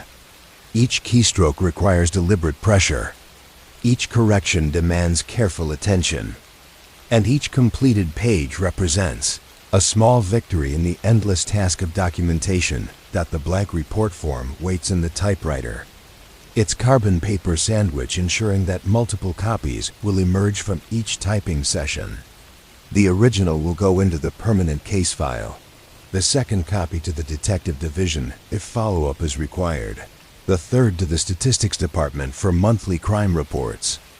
This multiplication of documents ensures that no single incident disappears into bureaucratic silence, that each event, however small, becomes part of the larger record that the department maintains. Morrison begins with the heading, her fingers finding their familiar positions on the keys. Case number 8-7-4-3-6-2. The numbers themselves tell a story for those who understand the coding system. The 8-7 indicates the year, while the growing sequence of digits that follows reveals that this is the 4,362nd incident, recorded by the department in 1987. Each number represents someone's emergency, someone's crisis, someone's moment when normal life required official intervention. The incident classification comes next, a series of codes that reduce complex human situations to standardized categories. Domestic disturbance, property damage, suspicious activity, public intoxication. These phrases, repeated thousands of times across thousands of reports, create a taxonomy of human difficulty that allows the department to track patterns and allocate resources. But behind each classification lies a story that the codes themselves cannot fully capture. Morrison's report concerns a noise complaint. Received at 2:37 in the morning, Mrs. Helen Kowalski of 1749 Maple Street had called to report loud music coming from the apartment above hers. The responding officers, Patrolman Rodriguez and Patrolman Chun, had arrived at 2:55 and spoken with both the complainant and the residents of the upstairs apartment. The music had been turned down, no citations were issued, and the officers had cleared the scene at 320-8. The bare facts of the incident occupy only a few lines of the report, but Morrison's careful documentation reveals layers of context that transform a simple noise complaint into a window on community life. Mrs. Kowalski, age 73, worked the early shift at the hospital laundry and needed to wake at 4:30 for her commute. The residents upstairs, college students home for winter break, had been celebrating the end of final exams with friends from high school. Morrison types these details with the same care she applies to more serious incidents, understanding that the quality of police service often depends on attention to seemingly minor situations. Her report notes that the college students had been apologetic and cooperative, that they had not realized how sound carried in the old building, and that they had agreed to be more mindful of noise levels in the future. Mrs. Kowalski had expressed appreciation for the officers' quick response and their courteous handling of the situation. The completion of Morrison's report requires 47 minutes of careful typing, including corrections made with whiteout and retyping of entire sections when errors prove too numerous. This deliberate pace reflects not inefficiency, but thoroughness, a commitment to accuracy that ensures each report can withstand scrutiny months or years later, when memories have faded and documents provide the only reliable record of what occurred. In the adjacent office, Detective William Foster reviews a stack of reports that have been forwarded for follow-up investigation. Each report has been read multiple times, first by the responding officer's supervisors, then by the detective sergeant who determines which cases require additional investigation. Foster's role is to transform these initial incident reports into comprehensive case files that can support successful prosecutions or provide closure for victims and their families. The first report in Foster's stack concerns a burglary discovered when the homeowners returned from a weekend trip. The initial responding officers, Patrolman Martinez and Patrolman Thompson, had documented the scene carefully, noting points of entry, items reported missing, and potential evidence left by the intruder. Their report, completed at the scene, provides Foster with the foundation for a more detailed investigation. Foster's supplemental report begins where the initial incident report ends. His careful canvass of the neighborhood, conducted over 3 days following the initial report, reveals information that was not available to the first responding officers. A neighbor 2 houses down had noticed an unfamiliar van parked on the street Saturday afternoon. Another neighbor had seen someone walking through the alley behind the houses around the same time. A third neighbor had found a screwdriver in her garden that did not belong to her family. Each of these details, documented in separate interviews conducted by Foster, creates a more complete picture of the burglary than the initial report could provide. Foster's investigation reveals not just what was stolen, but how the crime was planned and executed. The screwdriver found in the neighbor's garden matches marks on the back door of the burglarized house. The unfamiliar van matches the description of a vehicle seen near other recent burglaries in adjoining neighborhoods. Foster's report documents not just these investigative findings, but the methodology used to gather and verify information. Each interview is summarized with careful attention to the reliability of the witness and the specific details they could provide. Each piece of physical evidence is photographed, measured, and stored according to department protocols that ensure its admissibility in court proceedings. The process of writing Foster's supplemental report requires 2 full days of work, with much of that time spent organizing information in a logical sequence that will be comprehensible to prosecutors, defense attorneys, and eventually jury members who have no prior knowledge of the case. The final report runs to 15 pages of single-spaced typing, each page carefully proofread and corrected before being added to the permanent case file. Across the hall, Detective Lieutenant Margaret Chen supervises the flow of reports through the detective division, ensuring that cases are assigned appropriately and that investigative timelines are maintained. Her office contains filing cabinets that organize active cases by priority level, with the most serious crimes receiving daily attention and less urgent matters scheduled for investigation. Based on available resources and officer expertise, Lieutenant Chung's daily reports to the Chief of Detectives provide a statistical summary of the division's workload. But these numbers tell only part of the story. Behind each statistic lies hours of careful investigation, documentation, and coordination with other agencies. A single homicide case might generate hundreds of pages of reports over the course of months or years of investigation. A complex fraud case might require coordination with federal agencies and produce thousands of pages of financial records that must be analyzed and summarized for court presentation. The rhythm of report. Writing in the detective division differs from the patrol divisions. More immediate documentation requirements. Detectives have the luxury of time to craft comprehensive narratives that explain not just what happened, but how investigators determined what happened. Their reports must anticipate questions that might arise months later during court proceedings and provide sufficient detail to refresh memories that might have dimmed with time. Detective Maria Santos specializes in domestic violence cases, and her reports require particular sensitivity to the complex dynamics that characterize such incidents. Her documentation must balance the need for thorough investigation with respect for victims who may be reluctant to participate in prosecution. Each report must be detailed, enough to support charges against perpetrators while being sensitive to the trauma that victims have experienced. Santos's current case involves a domestic assault reported by hospital staff when a woman sought treatment for injuries she initially claimed resulted from a fall.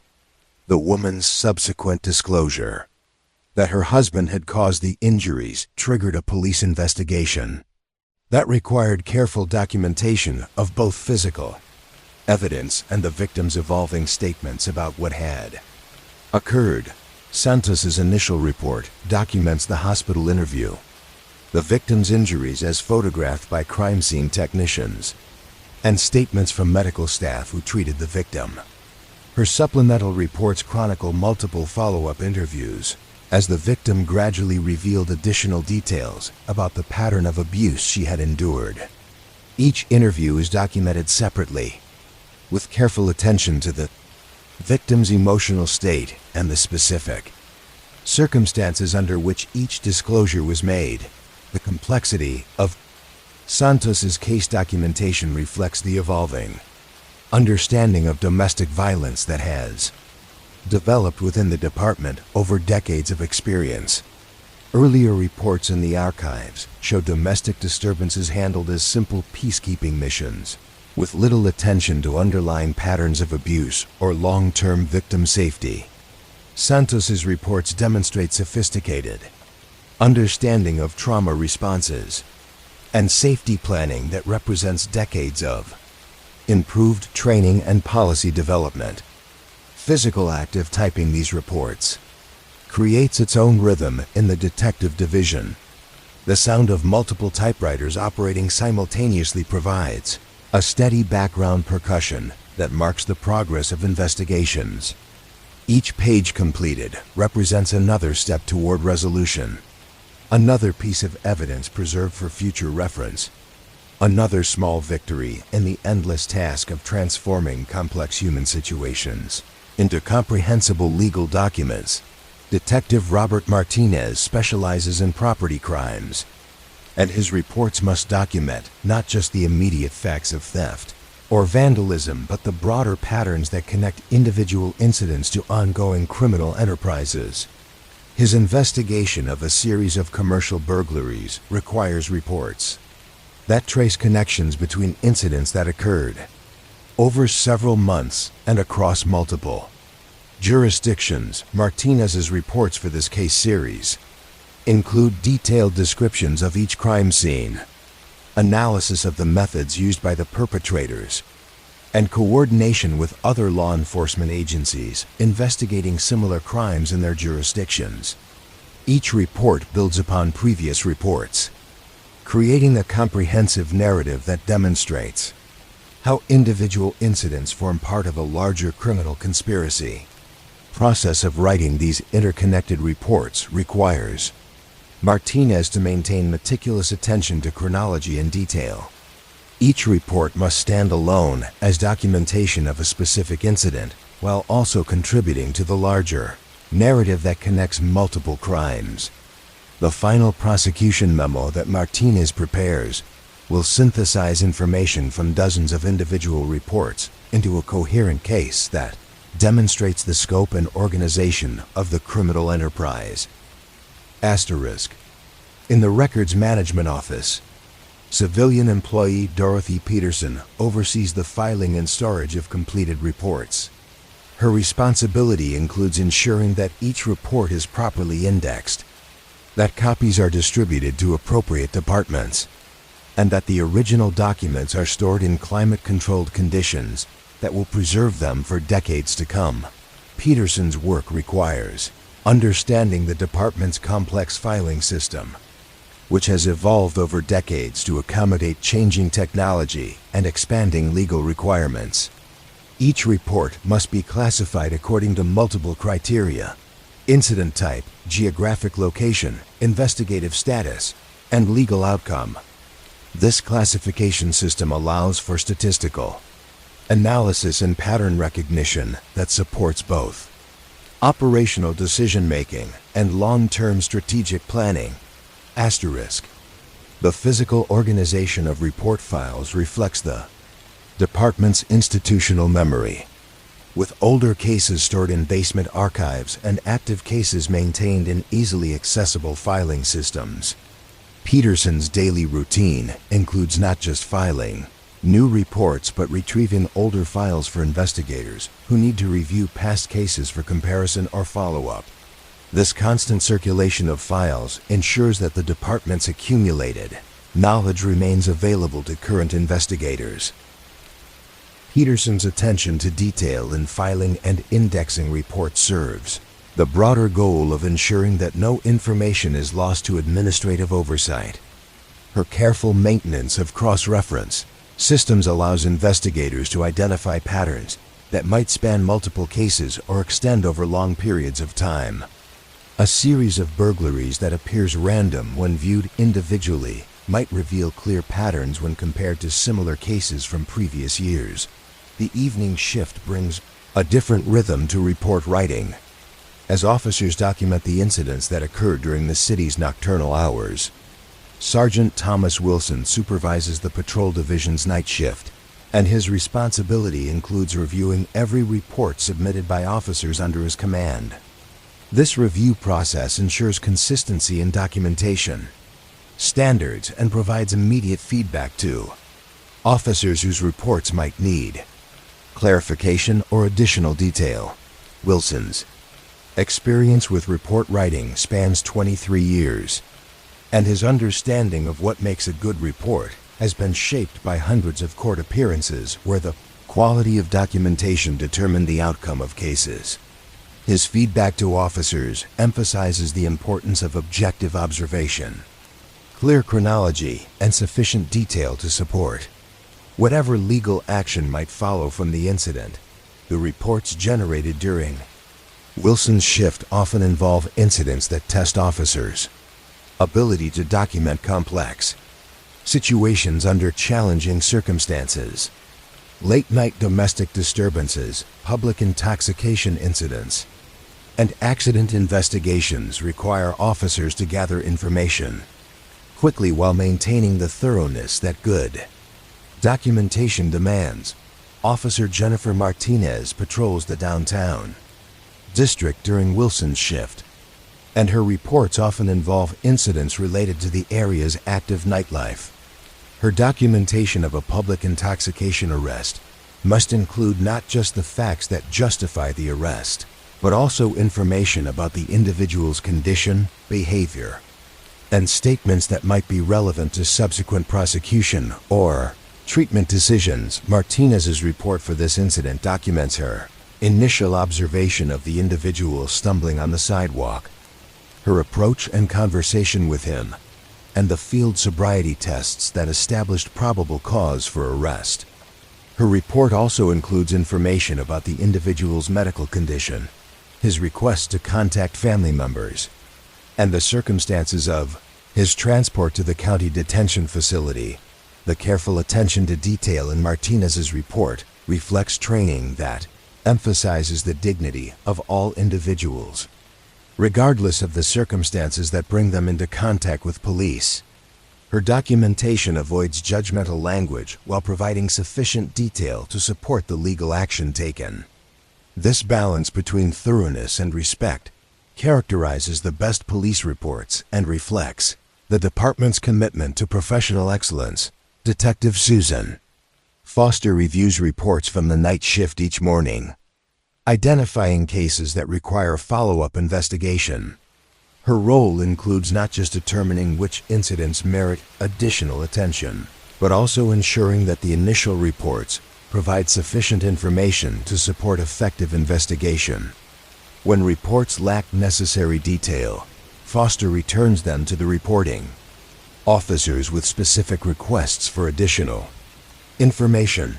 Foster's experience has taught her that the quality of initial reports largely determines the success of subsequent investigations. Reports that document witness information thoroughly, preserve evidence properly, and establish clear chronologies provide strong foundations for detective work. Reports that lack these elements often result in investigations that cannot be completed successfully. Regardless of the detective's skill and effort, the interaction between patrol officers who write initial reports and detectives who conduct follow-up investigations represents one of the most important relationships within the department. Foster's feedback to patrol officers helps them understand how their documentation affects investigative outcomes, while the patrol officer's experience at crime scenes provides Foster with insights that inform her investigative strategies. This collaborative relationship is documented in the administrative reports that track case progression from initial incident through final disposition. These reports, compiled monthly by civilian analysts, provide statistical summaries that inform department policy and resource allocation decisions. But they also reveal patterns of cooperation and communication that determine the overall effectiveness of police operations. Administrative Assistant Linda Rodriguez maintains the department's case tracking system, which records the progress of each investigation from initial report through final disposition. Her database entries document not just outcomes, but also the resources required for each case, the time invested by various personnel, and the coordination required with other agencies or departments.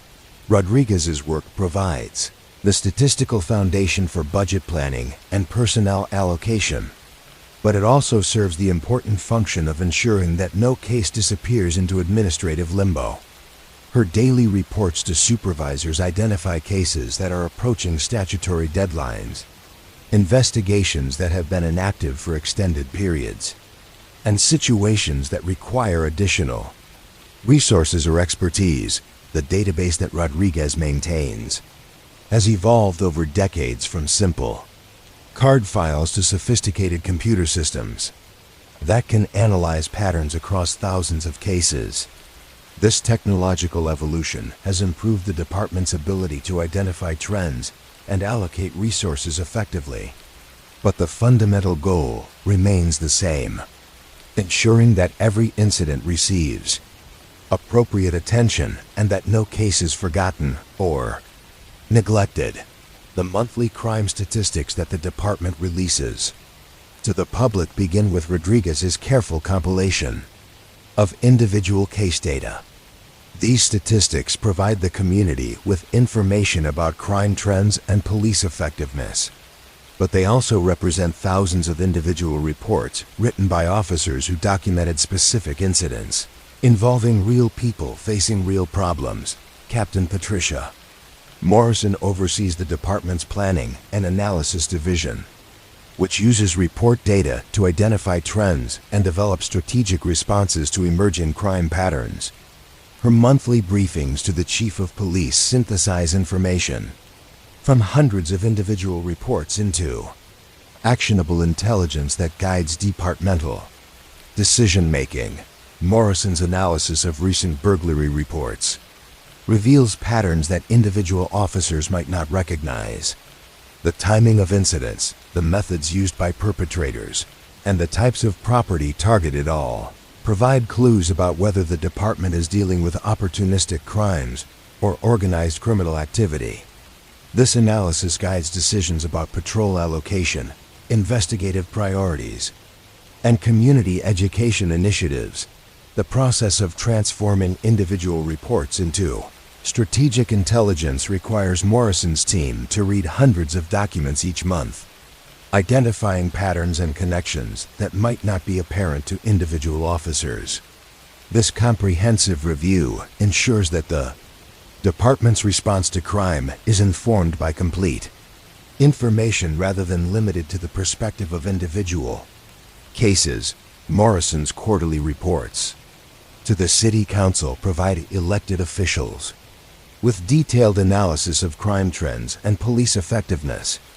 These reports, which synthesize information from thousands of individual incident reports, inform policy decisions about police funding, community programs, and legislative priorities. The careful documentation maintained by patrol officers and detectives ultimately influences decisions that affect the entire community. The administrative reports that Morrison prepares also serve as historical documents that future researchers and police officials will use to understand crime trends and police practices. Her analysis of current patterns builds upon similar reports prepared by her predecessors, creating a continuous record of how the community has addressed public safety challenges over decades of social and economic change. Training. Officer Michael Santos uses report examples to teach new officers how to document incidents effectively. His classroom instruction emphasizes that good report writing serves multiple audiences: immediate supervisors who must review and approve reports, prosecutors who must present cases in court, defense attorneys who will scrutinize every detail, and eventually judges and juries who must understand complex situations. Based solely on written documentation, Santos's training emphasizes the importance of objective observation and clear chronology in police reports. New officers learn to distinguish between facts they can verify and conclusions they might draw from those facts. They practice writing descriptions that will be comprehensible to readers who were not present at the scene and who may not have law enforcement experience. Asterisk. The report writing exercises that Santos uses in training are based on real cases from the department's archives, with identifying information removed to protect privacy. These exercises allow new officers to practice documenting complex situations while learning from the experience of veteran officers who handled similar cases successfully. Santos's instruction also addresses the legal and ethical responsibilities that accompany report writing. Officers learn that their reports become official government documents that can be subpoenaed in civil litigation, requested under freedom of information laws, and scrutinized by oversight agencies. This awareness of the broader implications of report writing helps officers understand the importance of accuracy, objectivity, and thoroughness in their documentation. The evening briefing room fills with officers beginning their shift, each carrying the report forms and carbon paper that will document the night's activities. Sergeant Wilson distributes information about ongoing investigations, recent crime patterns, and administrative updates that might affect report writing requirements. This briefing ensures that all officers have current information about documentation standards and investigative priorities. Wilson's briefing includes reminders about recent changes to report forms, new legal requirements for documenting certain types of evidence, and feedback from prosecutors about reports that have been particularly helpful or problematic in recent court cases. This information helps officers understand how their documentation connects to broader criminal justice processes. The officers who leave Wilson's briefing will spend the next 8 hours responding to calls, conducting investigations, and writing reports that document their activities. Each report they complete will become part of the permanent record that the department maintains, contributing to the institutional memory that guides future police work and informs community understanding of public safety issues. As the night Shift begins its patrol activities. The daily cycle of report generation continues with the same careful attention to detail that has characterized police documentation for decades. Each incident that occurs will be carefully observed, thoroughly investigated, and comprehensively documented by officers who understand that their reports serve not just immediate administrative needs, but the long-term goal of maintaining accurate historical records of how the community addresses crime and disorder. Detective Lieutenant Patricia Chun concludes her shift by reviewing the reports submitted during the previous 24 hours, identifying cases that require immediate attention, and ensuring that investigative resources are allocated appropriately. Her review process includes not just reading the reports, but evaluating the quality of documentation and providing feedback to officers whose reports might need improvement. Chun's experience has taught her that good reports are written by officers who understand their audience and purpose. The best reports anticipate questions that might arise during investigation or prosecution and provide sufficient detail to answer those questions effectively. These reports demonstrate respect for the legal process and recognition that documentation quality often determines case outcomes. The stack of reports on Chun's desk represents the previous day's accumulation of human drama, criminal activity, and community problems that required police intervention. Each report documents not just what happened, but how officers responded, what evidence was gathered, and what follow-up actions might be required. Together, these reports form a comprehensive record of police activity that serves both administrative and historical purposes. As Chun completes her review and files the reports for appropriate follow-up action, she contributes to the endless cycle of documentation that characterizes police work.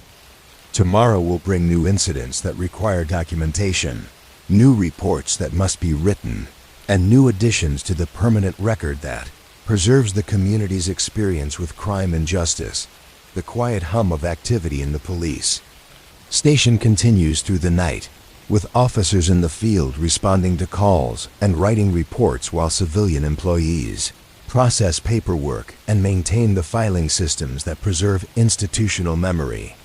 Each person contributes to the careful documentation that transforms individual incidents into comprehensive records of community life. The typewriters continue their steady rhythm, recording the events of another day in the ongoing story of how one community addresses the persistent challenges of maintaining order, providing safety, and preserving justice. Each keystroke contributes to the accumulating record that will guide future police work and inform future understanding of how communities can address their most difficult problems with patience, professionalism, and hope. The deeper archives exist in a realm where time moves differently, where decades compress into the space between filing cabinets and stories wait in patient silence for someone to remember their importance. Here, in the sub-basement levels that few officers ever visit, row upon row of metal shelving disappears into shadows that seem to swallow the weak light from fluorescent fixtures that hum with electrical fatigue. The air itself carries weight, thick with the accumulated presence of countless documents that have aged from vital evidence into historical artifact. Archivist Eleanor Martinez walks these forgotten aisles with the reverence of someone who understands that she tends a cathedral of memory. Her footsteps echo softly against concrete floors painted gray sometime in the 1950s, the color now worn to patches that reveal the darker concrete beneath. Each morning, she unlocks the heavy metal door that separates these archives from the more frequently accessed storage areas above, stepping into a world where dust motes dance in shafts of light that filter through basement windows set high in the walls. The filing system here predates modern organization methods, relying instead on chronological arrangement and geographic subdivision that made sense to the clerks who established it decades ago. Box after box contains manila folders whose tabs have been typed on machines that no longer exist, the letters now faded to sepia tones that speak of age and abandonment. Each folder contains reports, photographs, and evidence logs that once represented urgent investigations, pressing concerns, matters of life and death that commanded immediate attention from officers, whose names are now engraved on memorial plaques upstairs. Martinez begins her daily routine with the 1940s section, where boxes stacked floor to ceiling contain the records of a community transformed by war and its aftermath. The cardboard storage containers have aged to a uniform brown, their corners softened by decades of handling and their labels handwritten in the careful script that characterized clerical work before typewriters became standard equipment. Inside these boxes, held together by rubber bands that have long since lost their elasticity, are the case files that documented crime and disorder in a world that seems impossibly distant from modern concerns. A file folder marked Jameson, Herald, Homicide, March 1943, opens to reveal documents typed on paper so thin that the letters have pressed through to create mirror images on the reverse side. The investigating officer, Detective William Morrison, had documented his investigation with meticulous attention to detail that reflects the slower pace of police work in that era. Each witness interview was typed on a separate sheet with careful notations about the reliability of the information and the circumstances under which it was obtained. The photographs in the Jameson file have faded to browns and yellows, their silver emulsion slowly breaking down despite careful storage in acid-free envelopes. These images, once sharp evidence of brutal crime, now resemble artistic studies in sepia tones. The victim's face, frozen in the final moment of life, has become abstract through the passage of time, transformed from evidence into artifact by the simple process of chemical decay. Detective Morrison's handwritten notes, preserved in the margins of typed reports, reveal the thought processes of an investigator working without modern forensic techniques. His observations about the position of the body, the arrangement of furniture, and the absence of certain expected evidence demonstrate careful reasoning that compensated for limited technological resources. The solution to the case, documented in supplemental reports filed over several months, came through patient detective work rather than scientific analysis. Martinez handles these aged documents with the care that museum curators reserve for priceless manuscripts. Each page is examined for signs of deterioration before being photographed with a digital camera that creates backup copies for a computer database that will preserve the information even if the original documents continue to decay. This process of preservation requires hours of careful work for each file, but Martinez understands that she is racing against time to save information that cannot be replaced once it is lost. Moving deeper into the 1940s collection, Martinez encounters files that document the social disruption caused by the war's end and the return of veterans to civilian life. Police reports from this period reveal communities struggling to absorb men who had been trained for violence and who found peacetime adjustment difficult. Domestic disturbance calls increased dramatically, along with reports of public drunkenness and disorderly conduct that reflected broader social tensions.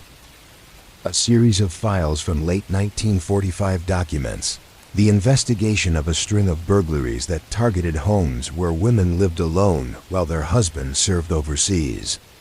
Detective Patricia Santos, one of the first women hired by the department, had been assigned to the case because she could interview the victims without creating additional stress for women who were already traumatized by the crimes. Santos's reports reveal investigative techniques that emphasized understanding the social context of crime rather than simply gathering evidence for prosecution.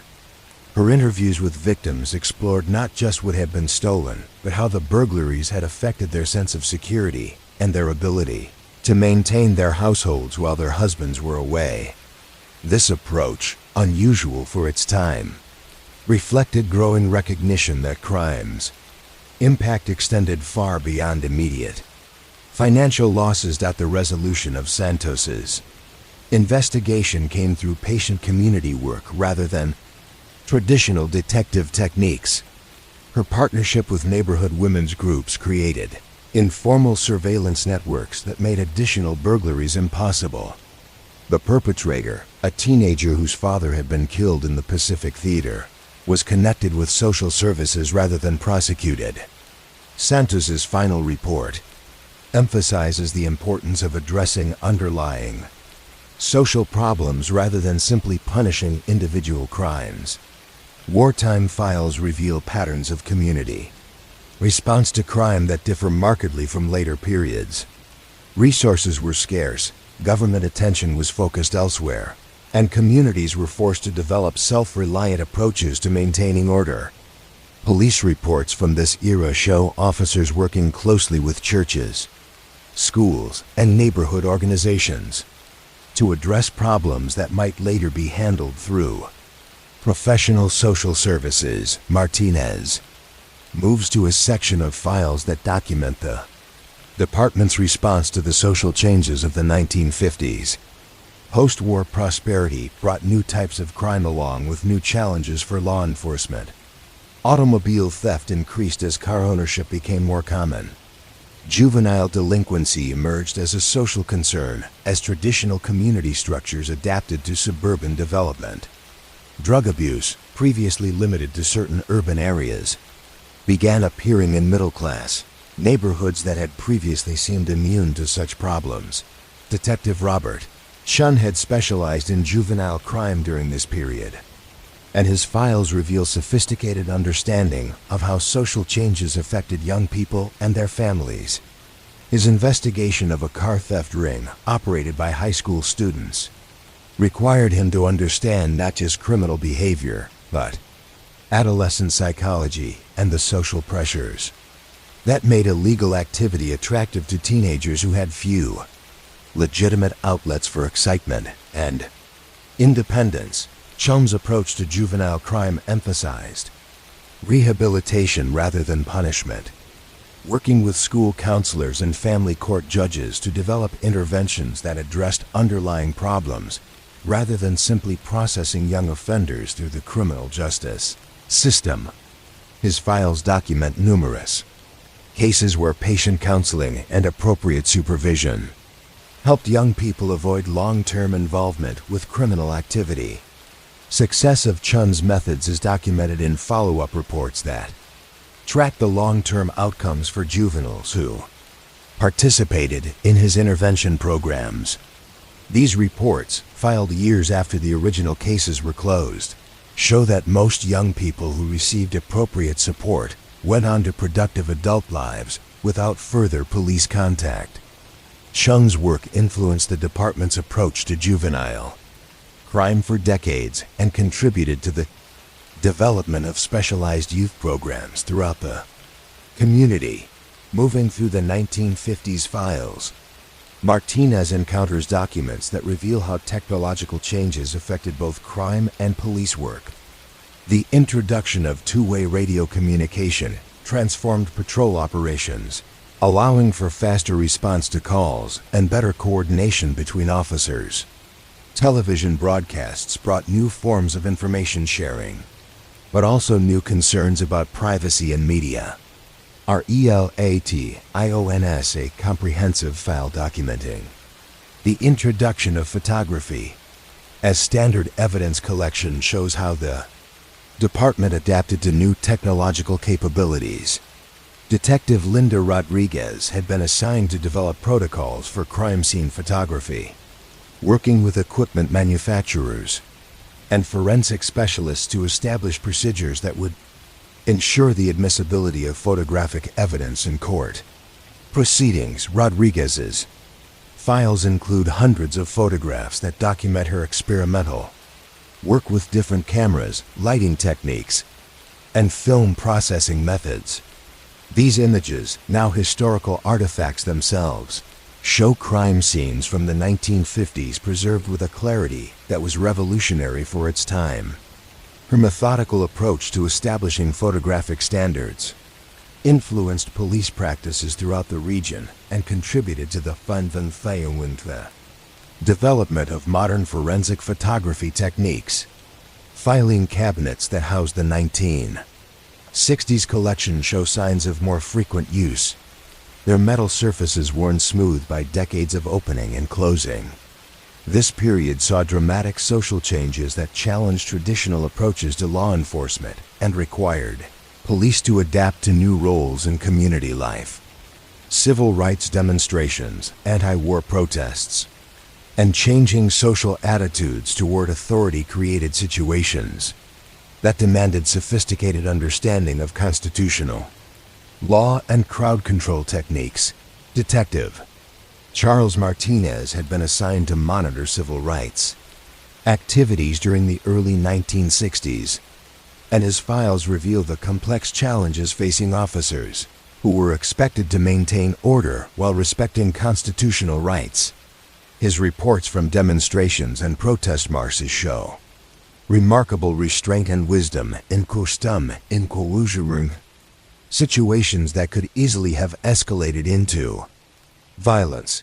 Martinez's approach emphasized communication and de-escalation rather than confrontation, working with protest organizers to facilitate peaceful demonstration while protecting both participants and bystanders. His files document numerous instances where patient negotiation prevented conflicts that might otherwise have required forceful intervention. His methods influenced the department's crowd control policies and became part of training programs that emphasized constitutional policing. Success of Martinez's approach is documented in the absence of serious incidents during civil rights demonstrations in the community. His files include letters from civil rights leaders expressing appreciation for his professionalism and fairness. More importantly, his work helped establish trust between the police department and minority communities that influenced police-community relations for decades. In a corner of the archives, where the lighting is particularly dim, Martinez discovers files that have been misfiled or forgotten, their contents lost to administrative oversight until her systematic review brings them back to light. These orphan documents often contain the most interesting stories, cases that were never properly resolved or investigations that were abandoned when officers retired or transferred to other assignments. A file marked "Only Jane Doe, 1967" contains the investigation of an unidentified woman found deceased in a downtown alley. Detective William Foster had worked the case for months, following leads that extended across state lines and coordinating with federal agencies that had access to broader databases of missing persons. His reports document a methodical investigation that exhausted every available resource without reaching a definitive conclusion. Foster's files reveal the personal impact that unsolved cases had on investigating officers. His handwritten notes in the margins of typed reports show increasing frustration as leads failed to produce results and witnesses proved unreliable or unavailable. The case was eventually classified as inactive, but Foster's notes indicate that he continued to work on it during his off-duty hours for years after it was officially suspended. The Jane Doe file contains photographs, fingerprint cards, and dental charts that were state-of-the-art for their time but which seem primitive compared to modern identification techniques. DNA analysis did not exist, computer databases were decades in the future, and identification depended on manual comparison of physical characteristics with missing person reports that were filed in paper. Systems across hundreds of jurisdictions. Martinez's digital preservation of the Jane Doe file includes scanning all documents and photographs into a computer database that can be searched by modern investigators who have access to identification techniques that were unavailable to Detective Foster. This process of bringing old cases into the digital age occasionally results in solutions to decades-old mysteries when new technology reveals connections that were impossible to detect with older methods. 1970s files occupy an entire wall of the archives, their volume reflecting both population growth and increased reporting of incidents that might previously have been handled informally within communities. Social changes of this period created new types of crime while transforming community expectations about police response to traditional problems. Domestic violence, previously considered a private family matter, became recognized as a serious criminal problem requiring professional intervention. Detective Susan Martinez specialized in domestic violence cases during this period, and her files reveal the evolution of police response to intimate partner violence. Early reports show officers treating domestic disturbances as simple peacekeeping missions with little attention to underlying patterns of abuse or victim safety. Martinez's later files demonstrate sophisticated understanding of domestic violence dynamics and the development of intervention strategies that prioritized victim protection.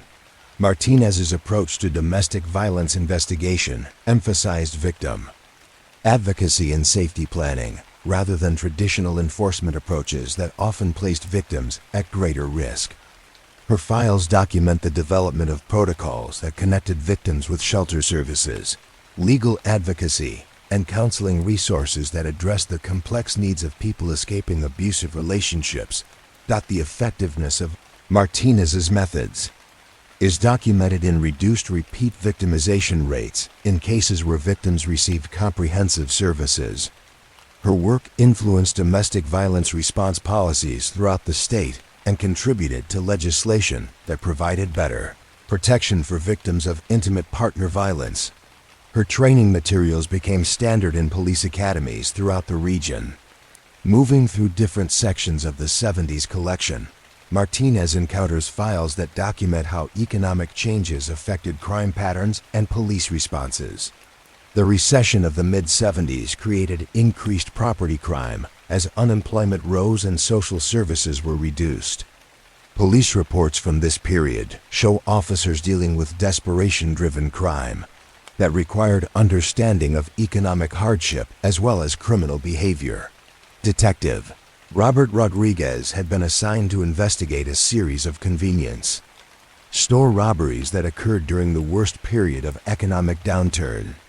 His files reveal that the robberies were committed by people facing immediate financial crises rather than career criminals. The amounts stolen were small, the weapons used were improvised, and the perpetrators were often caught quickly because they lacked experience in criminal activity. Rodriguez's investigation strategy emphasized understanding the economic and social factors that drove people to desperate acts rather than simply apprehending and prosecuting robbery suspects. His work with social service agencies resulted in programs that provided emergency assistance to people facing financial crises before they turned to criminal activity. Rodriguez's approach to robbery investigation influenced the department's understanding of economic crime and contributed to the development of community programs that addressed underlying causes of property crime. His files document numerous cases where appropriate intervention prevented individuals from developing patterns of criminal behavior that might have persisted for years. The archives contain specialized collections that document how the department addressed particular types of crime that required unique expertise. Art theft investigations, conducted during the 1970s when the community's cultural institutions were expanding, required officers to develop knowledge of art history, international markets, and sophisticated criminal networks. Detective Patricia Foster specialized in cultural property crime during this period, working with museum curators, gallery owners, and federal investigators to address theft of valuable artwork and artifacts. Her files reveal the complex challenges involved in investigating crimes that often crossed international boundaries and involved networks of specialized criminals who understood art markets better than most law enforcement officers. Foster's investigation techniques emphasized building relationships with the art community and developing expertise in cultural property protection. Her files document extensive training she received from art historians and museum security specialists, as well as her collaboration with international law enforcement agencies that specialized in art crime. The success of Foster's approach is documented in the recovery of significant stolen artworks and the disruption of criminal networks that had operated for years without detection. Her expertise made her a resource for other law enforcement agencies throughout the country, and her protocols for investigating cultural property crimes influenced practice in many other jurisdictions. As Martinez continues her journey through the archives, she encounters files that span entire decades, showing how individual cases evolved over long periods of time. Cold cases, periodically reviewed by new investigators, sometimes produced new leads years or even decades after initial investigations had been suspended. A homicide case from 1971 had been reviewed multiple times over the following decades, with each new investigator adding supplemental reports that documented additional leads and evolving theories about what had occurred. Linda Chun had reopened the case in 1989, using new forensic techniques that were unavailable to the original investigators. Chun's supplemental investigation included DNA analysis of evidence that had been carefully preserved for 18 years. Her reports document how modern scientific techniques revealed information that completely changed understanding of the case and ultimately led to the identification and prosecution of the perpetrator. The case was finally closed in 1991, 20 years after the original crime occurred. The evolution of this case, documented in files that span 2 decades, illustrates how patient preservation of evidence and willingness to revisit unsolved cases can produce justice even after many years have passed. Chun's work on cold cases influenced the department's approach to evidence preservation and periodic case review that continues to produce results decades later. Moving into the 1980s collection, Martinez observes how changing social conditions created new challenges for law enforcement while providing new tools for addressing traditional problems. Computer technology began to affect both criminal activity and police investigations, requiring officers to develop new expertise while adapting traditional investigative techniques to electronic evidence. Detective Michael Santos specialized in computer-related crime during the early days of personal computing, when few officers understood how electronic systems could be used for criminal purposes. His files document the department's first investigations of computer fraud, unauthorized access to electronic systems, and theft of digital information. Santos's investigation techniques required him to work with computer specialists and technology companies to understand how crimes were being committed and how electronic evidence could be preserved and analyzed. His files include extensive documentation of his efforts to develop expertise in computer forensics and to establish protocols for investigating electronic crimes. The success of Santos's approach is documented in successful prosecutions of early computer criminals and the development of computer crime investigation capabilities that influenced law enforcement throughout the region. His work contributed to the establishment of specialized computer crime units that became standard in police departments as electronic technology became more prevalent. The archives extend into areas that Martinez has not previously explored, where older filing systems give way to even more primitive storage methods. Here, documents are stored in wooden filing cabinets that predate the metal systems used in more recent decades. The wood has aged to a deep brown patina, and the brass hardware has developed the green oxidation that speaks of decades of exposure to basement humidity. These oldest files, dating back to the 1920s and 30s, contain handwritten reports that reveal police work from an era when investigations were conducted entirely through personal observation and community knowledge. Detective work relied on understanding local social networks rather than scientific analysis, and cases were solved through patient questioning and careful reasoning rather than technological assistance. A homicide investigation from 1928, conducted by Detective James Morrison, shows how crimes were solved through methodical community investigation rather than forensic evidence. Morrison's handwritten reports document months of careful interviewing that gradually revealed the social conflicts that had led to violence. His solution came through understanding family dynamics and neighborhood tensions, rather than physical evidence analysis. Morrison's investigation techniques emphasized building trust with community members who might have information about criminal activity. His reports include detailed observations about social conditions, economic pressures, and family relationships that provided context for understanding why crimes occurred and how they might be prevented. The success of Morrison's approach is documented in his high case closure rate and the community support that enabled his investigations. His methods influenced police practices for decades and established traditions of community engagement that continued long after his retirement. As Martinez works her way through these oldest files, she encounters documents that reveal how the department's role in community life has evolved over the decades.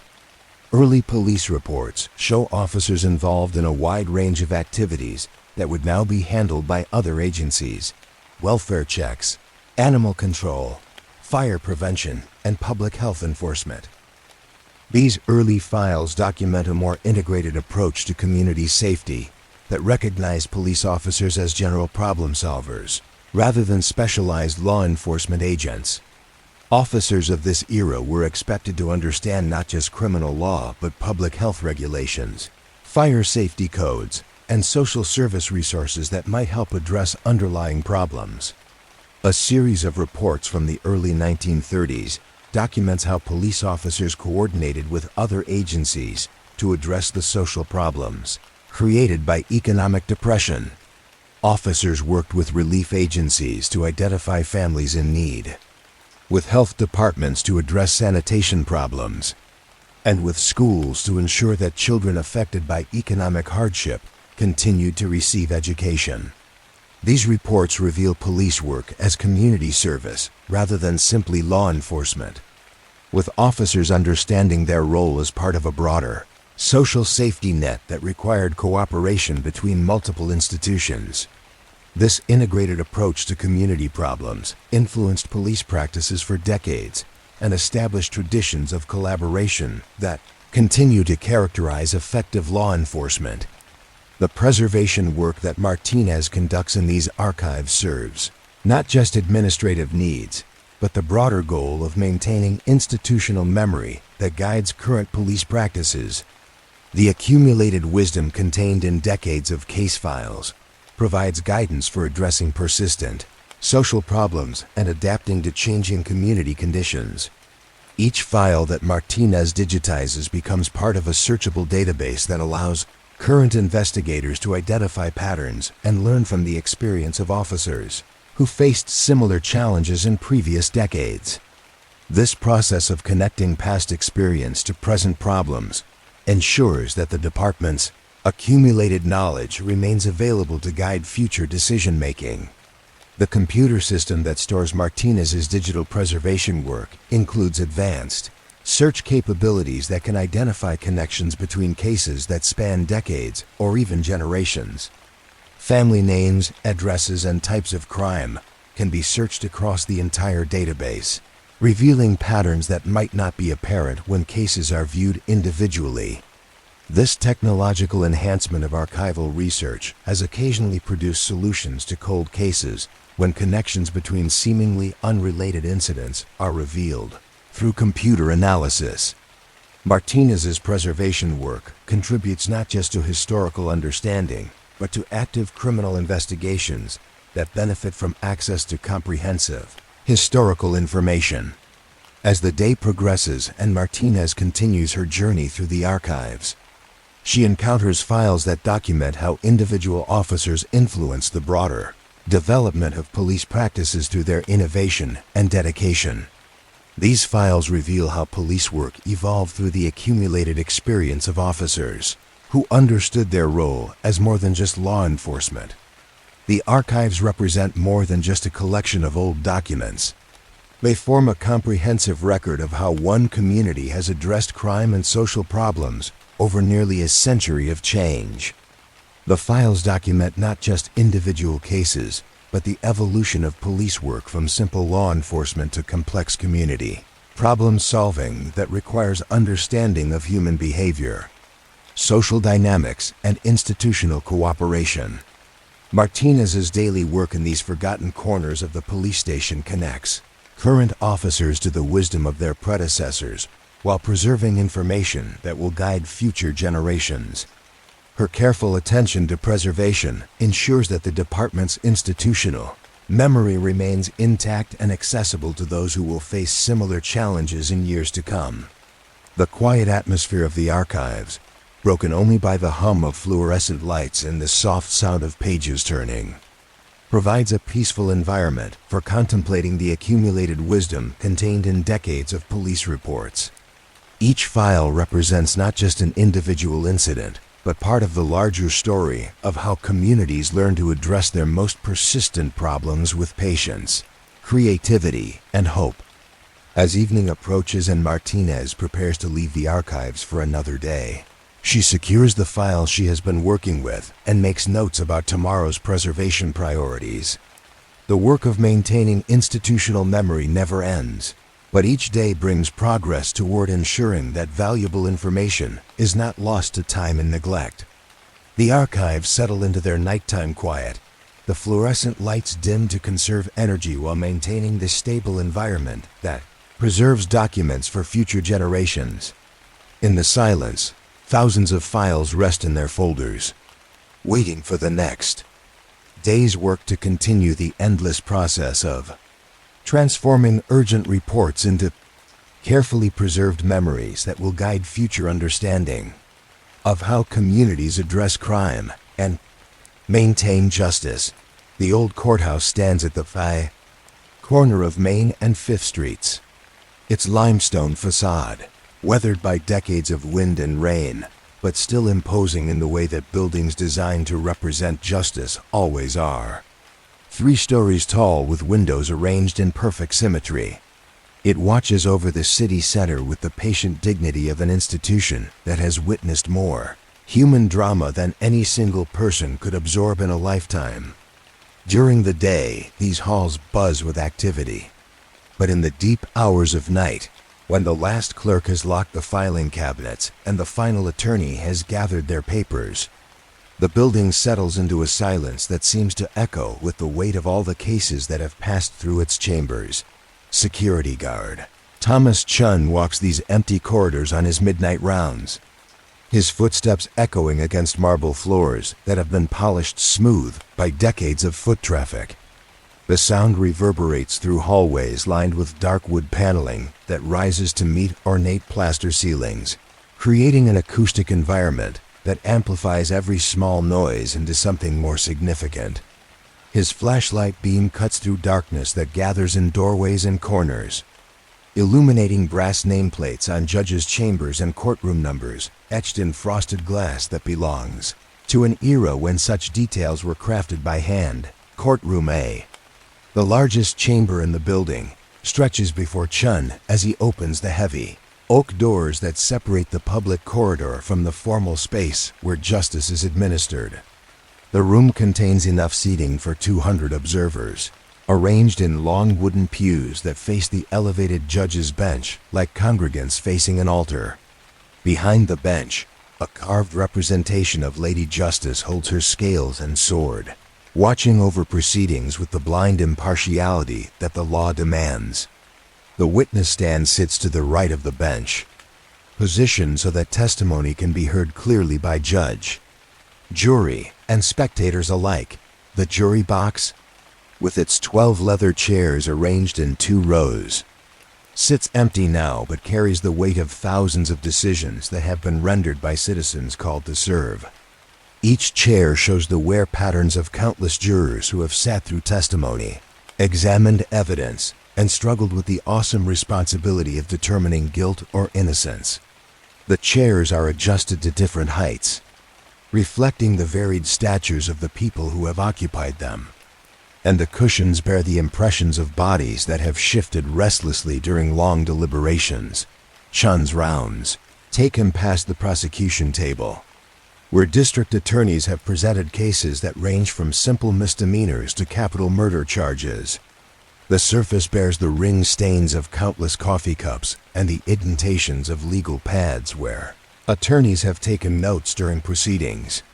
File folders stacked on nearby shelves contain case materials that await upcoming trials, each folder representing someone's encounter with the criminal, justice system, and the community's effort to maintain order through legal process. The defense table sits parallel to the prosecution's position, equally worn by use but carrying its own history of arguments made in favor of mercy, understanding, and the presumption of innocence that forms the foundation of American jurisprudence.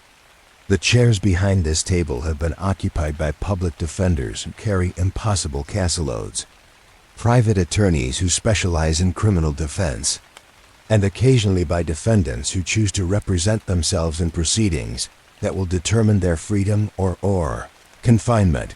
Moving through the courtroom, Chun observes details that most visitors never notice. The American flag that stands beside the judge's bench is changed regularly, but always shows slight wear from the air circulation that moves constantly through the room. The state flag on the opposite side bears the seal that represents the authority under which all proceedings are conducted. Between these symbols of federal and state jurisdiction, the scales of justice preside over a space designed to facilitate the careful deliberation that democracy requires. The witness stand, elevated slightly above the courtroom floor, is positioned to ensure that testimony can be seen and heard by all participants in the trial process. The chair shows the wear of countless witnesses who have placed their hand on the Bible or affirmed their intention to tell the truth. Some have testified willingly, eager to help justice prevail. Others have appeared under subpoena, reluctant to become involved in legal proceedings that might affect their own lives in unpredictable ways. Chun's flashlight illuminates the court reporter's station, where stenographic machines have recorded millions of words of testimony over the decades. These machines, though replaced periodically as technology advances, perform the essential function of creating verbatim transcripts that preserve every word spoken during proceedings. The accuracy of these transcripts often becomes crucial during appeals, when higher courts must review exactly what was said during trial proceedings. The judge's chambers, accessible through a door behind the bench, contains the private office where judicial decisions are made away from public view. The room includes law books that span decades of legal precedent, a desk where judges review case materials and write opinions, and seating areas where attorneys can meet privately with the court to discuss procedural matters. The telephone on the judge's desk connects to other courts, appellate divisions, and administrative offices that coordinate the complex scheduling required to keep the justice system functioning. Leaving courtroom A, Chun continues to the smaller chambers that handle different types of cases. Courtroom B specializes in family court matters, where custody disputes, divorce proceedings, and juvenile cases are heard in an environment designed to be less intimidating than criminal court.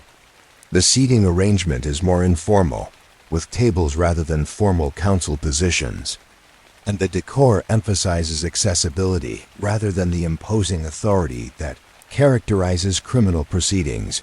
The juvenile hearing room contains even more informal seating, with a round table that allows all participants to sit at the same level. This room handles cases involving young offenders whose lives might be redirected through appropriate intervention rather than punishment. The walls display artwork created by young people who have participated in court-sponsored rehabilitation programs, reminding everyone present that the goal of juvenile justice is redemption rather than retribution. Chun's rounds take him to the holding cells in the basement level, where defendants await trial proceedings or sentencing hearings. These cells, constructed of reinforced concrete and steel, provide secure but humane accommodation for people who are presumed innocent until proven guilty. Each cell contains a bench for seating, adequate lighting for reading legal materials, and access to bathroom facilities that preserve human dignity even in confinement. The booking area adjacent to the holding cells contains fingerprinting equipment, photographing stations, and computer terminals that connect to databases used for background checks and warrant verification. This space processes hundreds of arrestees each month, transforming citizens accused of crimes into defendants who will face formal charges in the courtrooms above. The process is conducted with efficiency, but also with attention to the constitutional rights that protect all citizens. Regardless of the charges they face, the evidence storage room, secured behind multiple locks and monitored by surveillance cameras, contains physical evidence from cases that span decades of criminal investigations.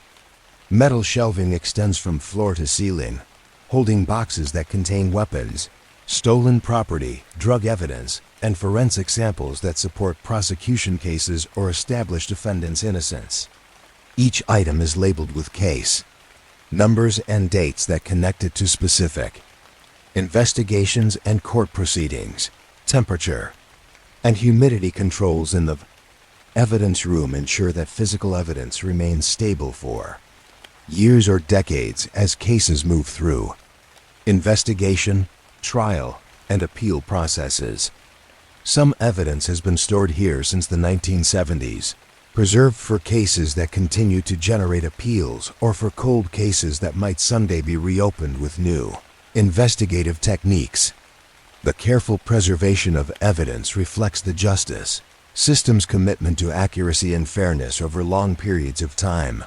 Chun climbs the stairs to the second floor, where the appellate division handles cases that challenge lower court decisions.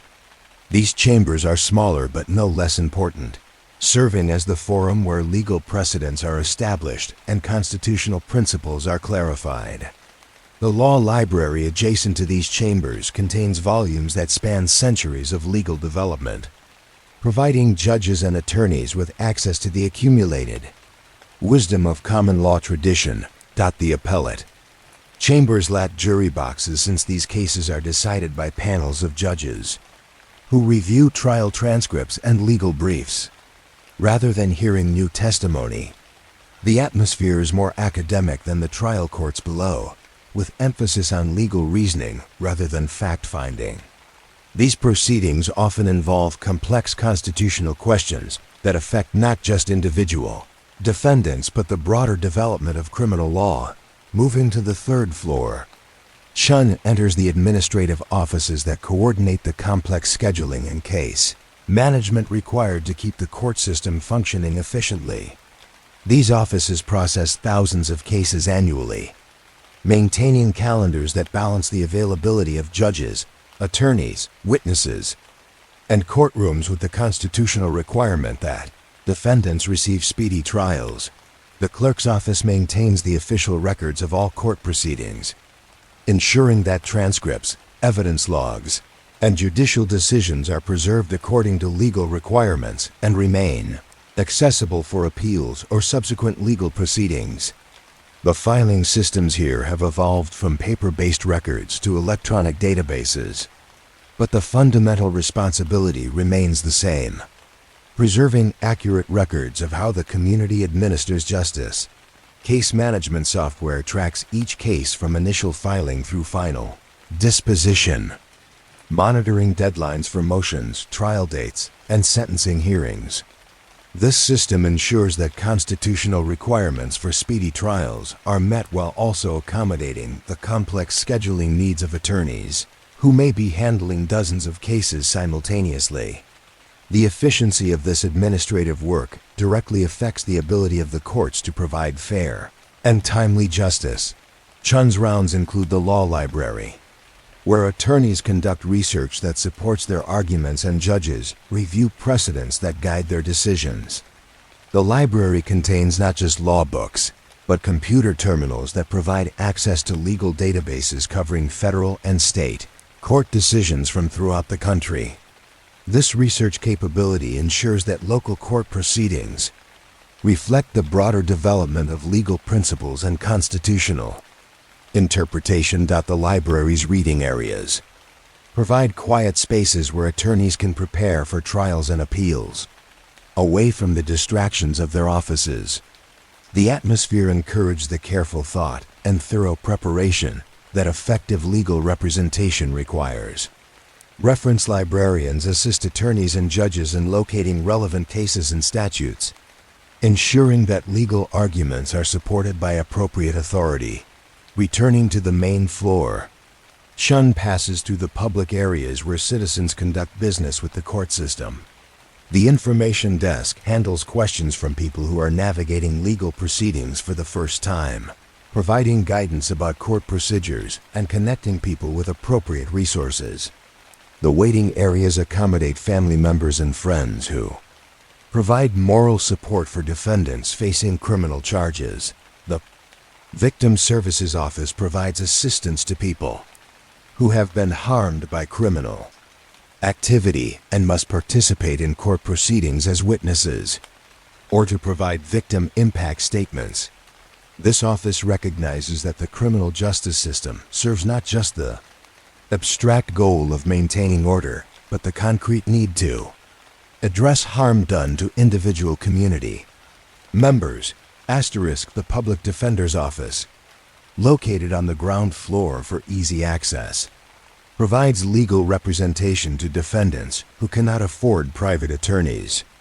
These attorneys handle the majority of criminal cases that pass through the court system, ensuring that constitutional guarantees of legal representation are honored regardless of defendants' economic circumstances.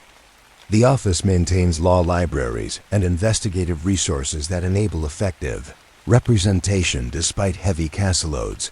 Chun's final stop takes him to the probation office, where defendants who receive alternative sentences report for supervision and counseling services. This office represents the justice system's recognition that incarceration is not always the most effective response to criminal behavior, and that community-based supervision can sometimes better serve the goals of rehabilitation and public safety.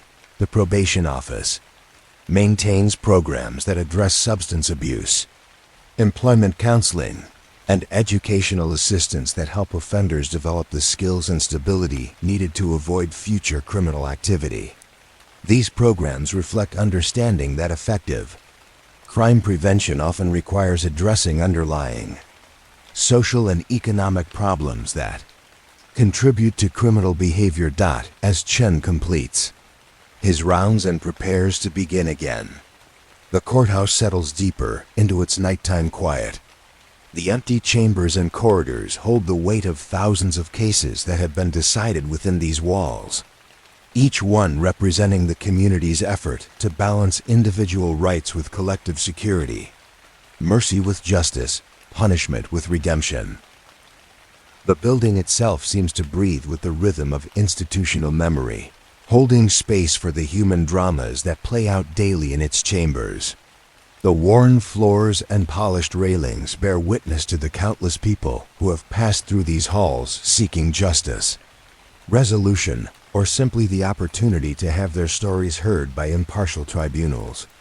Outside the courthouse, the city continues its own quiet nighttime activities. Street lights illuminate empty sidewalks where tomorrow's witnesses will walk to provide testimony. Traffic lights cycle through their colors for the occasional late-night driver who might someday find themselves subject to court proceedings. The police station, just 3 blocks away, continues its round-the-clock operation of responding to calls and investigating crimes that will eventually require court resolution. The jail, located in a modern facility on the outskirts of downtown, houses defendants who await trial and offenders who are serving sentences imposed by the courts. This facility operates under different rhythms than the courthouse, maintaining security and providing basic services 24 hours a day for a population that includes both people presumed innocent and others who have been convicted of serious crimes. The jail's housing units are designed to separate different categories of inmates while providing humane conditions that meet constitutional standards for pretrial detention and punishment. Each unit contains cells that provide privacy and security, while allowing for necessary supervision by correctional officers who maintain order and safety within the facility. The medical unit within the jail provides healthcare services for inmates who require ongoing treatment or who develop illnesses during their confinement. This facility recognizes that incarceration does not eliminate the government's responsibility to provide basic medical care for people under its custody.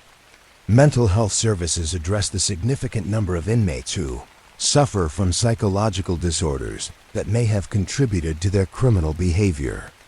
Educational programs within the jail help inmates develop skills that will support their reintegration into the community upon release. These programs include basic literacy instruction, high school equivalency preparation, and vocational training that prepares inmates for employment that can provide alternatives to criminal activity. The effectiveness of these programs is measured not just by completion rates but by reduced recidivism among program participants. The jail's visiting areas accommodate family members and friends who maintain contact with inmates during their confinement. These visits serve important functions in preserving social connections that support successful reintegration while also providing inmates with emotional support that helps them cope with the stress of confinement. The visiting process balances security concerns with the recognition that maintaining family relationships contributes to successful rehabilitation. Attorney meeting rooms within the jail provide confidential spaces where inmates can consult with their legal representatives about case strategy and plea negotiations. These meetings are essential to ensuring that constitutional guarantees of effective legal representation are honored even for defendants who are confined pending trial or serving sentences. The jail's administrative offices coordinate the complex logistics required to transport inmates to court appearances, medical appointments, and other necessary activities outside the facility. This coordination involves collaboration with courts, attorneys, medical providers, and law enforcement agencies to ensure that inmates appear when required while maintaining security for both the inmates and the community. Work programs within the jail provide inmates with opportunities to develop job skills while contributing to facility operations through food service, maintenance, and clerical work. These programs serve multiple functions, reducing the cost of facility operations, providing inmates with structured activities that reduce tension and boredom, and developing work habits that support successful reintegration into the community. The jail's chapel provides space for religious services and spiritual counseling that many inmates find helpful in coping with incarceration and planning for their futures. The facility accommodates multiple religious traditions, recognizing that spiritual development can contribute to rehabilitation and successful community reintegration. Religious volunteers from the community provide services and counseling that supplement professional staff efforts. Transitional housing programs help inmates prepare for release by providing gradual reintegration into community life. These programs allow selected inmates to live in less restrictive settings while maintaining employment or participating in educational programs that support their successful return to society. The effectiveness of these programs is measured by employment rates and recidivism statistics that demonstrate their value in reducing crime. As night settles more deeply over the city, both the courthouse and the jail continue their essential functions in the community's system of justice. The courthouse stands ready for tomorrow's proceedings, its chambers and offices prepared to handle the complex legal questions that arise when individual behavior conflicts with community standards. The jail maintains its secure environment while providing the services and programs that support rehabilitation and successful reintegration. The empty courtrooms hold space for the dramas that will unfold tomorrow when attorneys present evidence, witnesses provide testimony, and juries deliberate about guilt or innocence. Each proceeding represents the community's commitment to resolving conflicts through legal process rather than private vengeance. ensuring that justice is administered according to established principles rather than personal bias or emotional reaction. The quiet corridors of both facilities echo with the footsteps of security personnel who maintain overnight operations while most of the community sleeps. Their presence ensures that these institutions remain ready to serve their essential functions in maintaining order and administering justice according to the rule of law that distinguishes democratic societies from those governed by arbitrary power. The architectural details of these buildings reflect the community's understanding of justice as both an abstract principle and a practical necessity. The formal atmosphere of the courthouse emphasizes the seriousness of legal proceedings and the importance of careful deliberation in matters that affect individual liberty and community safety. The functional design of the jail prioritizes security while maintaining humane conditions that preserve the dignity of people who remain citizens despite their confinement. Together, these institutions form part of the physical infrastructure that supports the rule of law, providing spaces where the community's commitment to justice can be implemented through careful procedure and thoughtful deliberation. Their nighttime quiet reflects not abandonment, but patience. The institutional capacity to wait for tomorrow's proceedings while maintaining readiness to serve the essential functions that democracy requires. The security systems that monitor these facilities operate continuously, ensuring that sensitive areas remain protected while allowing authorized personnel to perform their duties. These systems represent the technological evolution of security practices while maintaining the fundamental goal of protecting both the institutions and the people who use their services. The maintenance staff who service these facilities during off hours ensure that courtrooms remain clean and functional for tomorrow's proceedings, and that jail operations continue without interruption. Their work, often invisible to those who use these facilities during normal business hours, reflects the community investment in maintaining institutions that serve essential functions in democratic governance. As Chun completes another round through the courthouse and his counterpart at the jail monitors overnight operations, these buildings settle into the rhythm of institutional patience that characterizes effective public service. They remain ready to serve their communities while holding space for the human dramas that require their services, maintaining the physical infrastructure that supports society's commitment to justice, order, and the rule of law. The neighborhood spread out from the courthouse like ripples on still water, each street carrying its own rhythm of daily life that occasionally intersects with the formal processes of law and order. Cherry Lane winds through the older section of town, where houses built in the 1920s still shelter families whose names appear in police reports spanning 3 generations. These homes, with their wide front porches and established elm trees, have witnessed the slow evolution of community life, absorbing stories that accumulate like layers of paint on their wooden siding. The Kowalski family has lived at 1749 Cherry Lane since 1953, when Stanley Kowalski returned from Korea and used his GI benefits to purchase the small bungalow where he would raise 4 children and eventually welcome 7 grandchildren. The house itself has appeared in police reports 47 times over the decades, not because it harbors criminal activity, but because it serves as an anchor point for a family whose members occasionally require official intervention. Mrs. Helen Kowalski, now 81, and living alone since Stanley's death 5 years ago, represents the kind of community member whose relationship with police reflects the broader social fabric rather than criminal behavior. Her calls to the department over the years have documented noise complaints, welfare checks when neighbors were concerned about her health, and reports of suspicious activity that turned out to be neighborhood children taking shortcuts through yards. The police, our EPORTS that mention Mrs. Kowalski reveal a woman who understands herself as part of a community network that includes formal and informal systems of mutual support.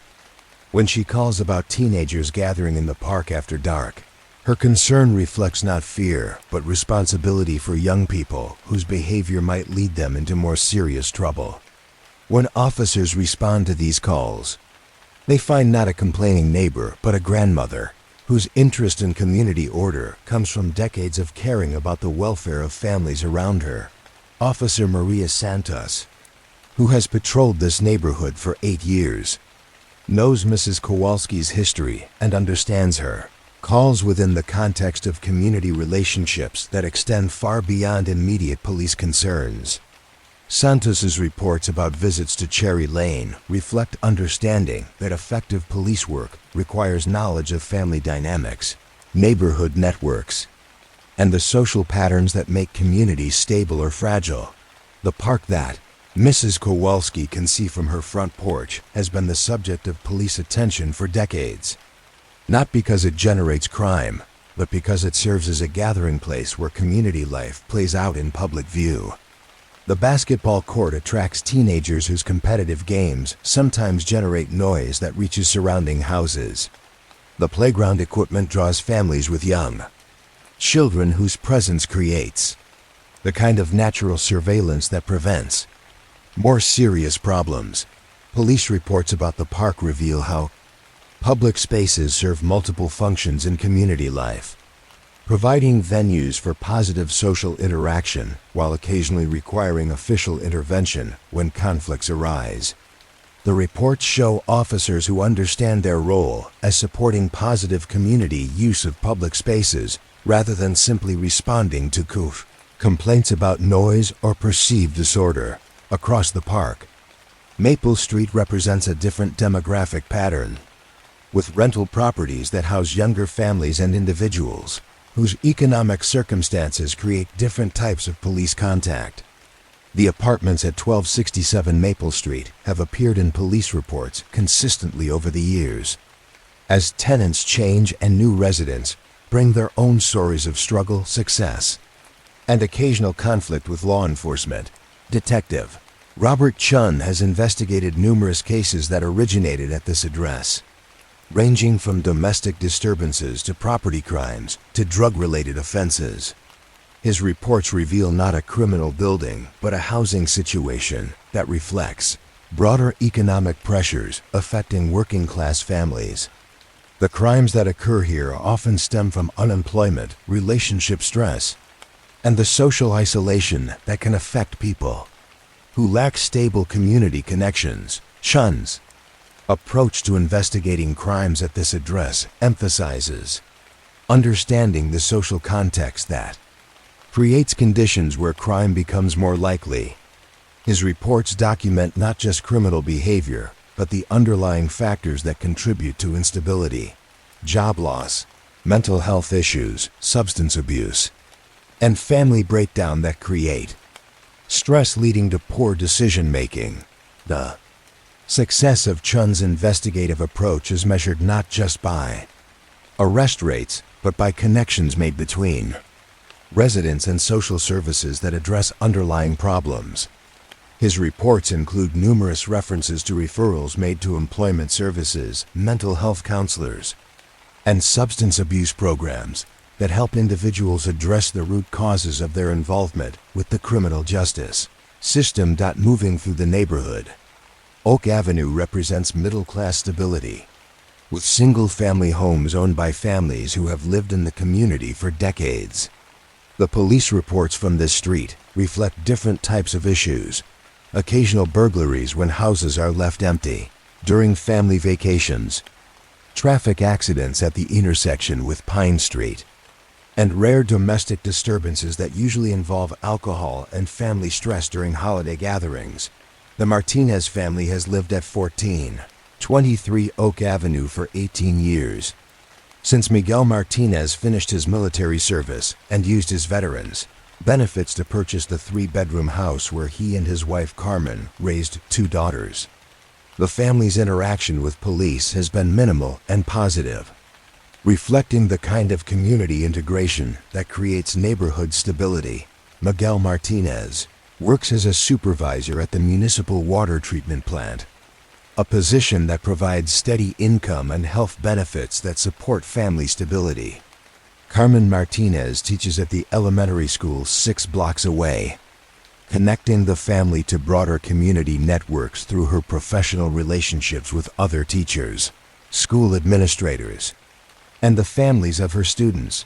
Their daughter Elena Martinez graduated from the local high school 3 years ago and now attends the state university 2 hours away, returning home for holidays and summer breaks that reconnect her to neighborhood relationships formed during childhood. Their younger daughter, Sofia Martinez, is a junior in high school whose academic success and community involvement reflect the family stability that her parents have worked to create. The police, reports that mention the Martinez family usually involve their role as witnesses to incidents that occur in their neighborhood rather than as subjects of investigation. Their observations of suspicious activity have helped solve several burglary cases, and their willingness to provide statements reflects their understanding of citizenship as including responsibility for community safety. Pine Street runs perpendicular to Oak Avenue, connecting the residential area to the commercial district where many neighborhood residents work and shop. The businesses along this street have their own relationships with police that reflect the challenges of maintaining public safety in spaces where large numbers of people gather for economic rather than social purposes. Rodriguez Grocery has operated at the corner of Pine and Oak for 22 years, serving the surrounding neighborhood with basic food items, lottery tickets, and the kind of informal community gathering that characterizes successful small businesses. The store's interaction with police has evolved over the years as owners. Carlos and Maria Rodriguez have learned to balance customer service with crime prevention. The police reports involving Rodriguez Grocery reflect common urban business challenges, occasional shoplifting, attempts to purchase alcohol with fraudulent identification, and rare incidents of customers becoming disorderly when refused service. The Rodriguez family's response to these challenges has emphasized prevention through good customer relations and cooperation with police rather than confrontation or exclusion. Carlos Rodriguez's approach to managing his business reflects understanding that small retailers serve important social functions in neighborhood life, providing not just goods and services but informal gathering places where community members maintain social connections. His store employs several neighborhood teenagers part-time, providing them with work experience and spending money while keeping them connected to positive adult supervision. Maria Rodriguez manages the store's books and maintains relationships with suppliers that keep the business financially viable while serving a customer base that includes both steady neighborhood residents and more transient renters whose purchasing power fluctuates with employment patterns. Her business management reflects understanding of community economics and the role that stable businesses play in neighborhood development. The success of Rodriguez Grocery is documented not just in police reports, but in the business relationships that Carlos and Maria Rodriguez have maintained with wholesale suppliers, the employment they have provided to neighborhood young people, and the customer loyalty that has sustained their business through economic downturns that have closed other small retailers. Further down Pine Street, the auto repair shop operated by James Thompson has been the subject of more complex police attention over the years. Thompson's business serves an important community function by providing affordable car repair services to residents whose economic circumstances require them to maintain older vehicles that need frequent attention. However, the business has also been investigated for receiving stolen auto parts and for conducting repairs that violate environmental regulations about disposal of waste oil and other hazardous materials. Police reports about Thompson's shop reveal the complex challenges facing small business owners who serve low-income communities while navigating regulatory requirements that can be difficult to understand and expensive to comply with. Detective Linda Foster has worked with Thompson over the years to address these issues through education and voluntary compliance rather than criminal prosecution. Her approach reflects understanding that effective crime prevention sometimes requires helping business owners understand legal requirements and connect with resources that make compliance possible. Foster's reports document Thompson's gradual development of business practices that serve his customers while complying with legal requirements. Her work with him has included connections to small business development services, environmental compliance assistance, and trade association resources that help small auto repair shops operate successfully within legal boundaries. The neighborhood school, Washington Elementary, serves as another focal point for police interaction with families in the surrounding area. School Resource Officer Patricia Martinez spends her days at the school, building relationships with students, teachers, and parents that prevent problems from escalating into situations requiring formal intervention. Martinez's reports about her work at Washington Elementary reflect understanding that effective school safety depends on positive relationships between police and the school community rather than enforcement approaches that criminalize normal childhood behavior. Her presence at the school allows her to address minor conflicts before they become serious problems and to identify students who might benefit from additional support services. The success of Martinez's approach is documented in reduced disciplinary referrals from the school to the juvenile court system and increased reporting by students of safety concerns that might otherwise go unaddressed. Her work has contributed to a school environment where students feel safe to learn and teachers can focus on education rather than behavior management. Martinez's partnership with school counselors has resulted in early identification of students whose family circumstances create stress that affects their academic performance and social behavior. Her reports document numerous cases where appropriate intervention has connected families with support services that address underlying problems before they result in more serious difficulties. The community center on Elm Street provides programs and services that bring together residents from throughout the neighborhood for educational, recreational, and social activities. Police interaction with the center reflects the positive role that well-managed community spaces can play in crime prevention through providing positive alternatives to street activity. Community Center Director Angela Foster works closely with police to ensure that center programs serve families who might otherwise lack access to structured activities for their children.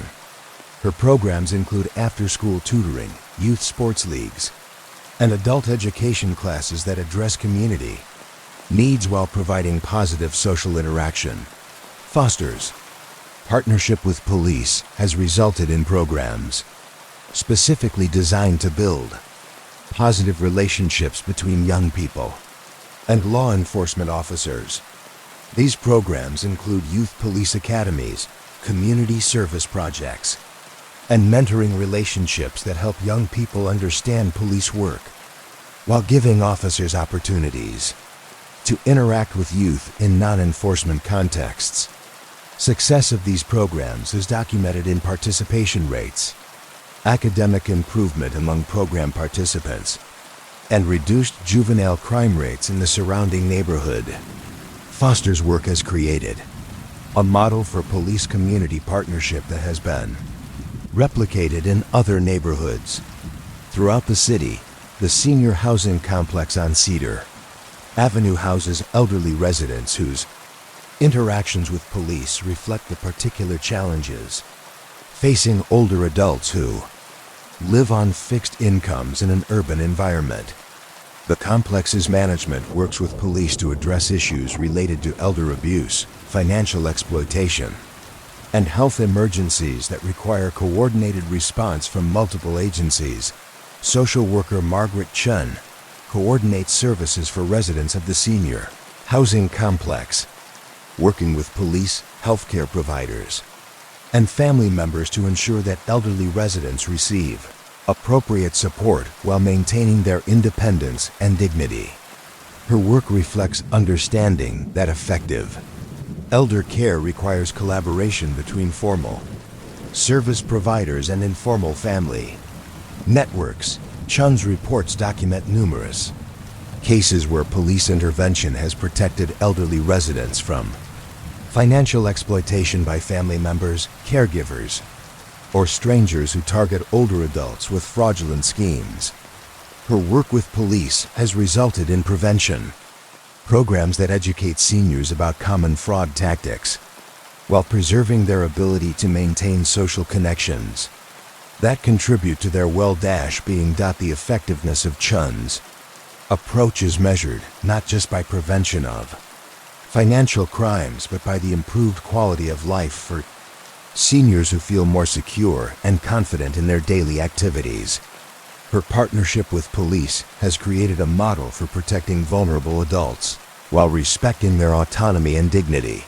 Throughout the neighborhood, family networks extend across multiple generations and geographic boundaries, creating social connections that both support community stability and occasionally complicate police investigations. The Wilson family, for example, includes members who live at 6 different addresses within a 10-block area, creating relationships that affect how police approach investigations involving any family member. Detective Michael Santos has worked with various members of the Wilson family over the years, addressing issues that range from juvenile delinquency to domestic violence to substance abuse. His approach emphasizes understanding family dynamics and working with positive family influences rather than focusing solely on individual criminal behavior. Santos's reports reveal how family relationships can either support or complicate efforts to address criminal behavior. In some cases, strong family connections provide the support and accountability that help individuals avoid repeated involvement with the criminal justice system. In other cases, family dysfunction creates conditions that make criminal behavior more likely to occur and more difficult to address effectively. The success of Santos's family-centered approach is documented in reduced recidivism rates among offenders who maintain positive family connections and receive appropriate support during their involvement with the criminal justice system.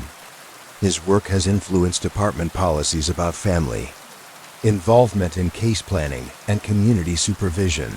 The neighborhood's economic geography reflects broader patterns of urban development and decline that affect crime rates and police workload.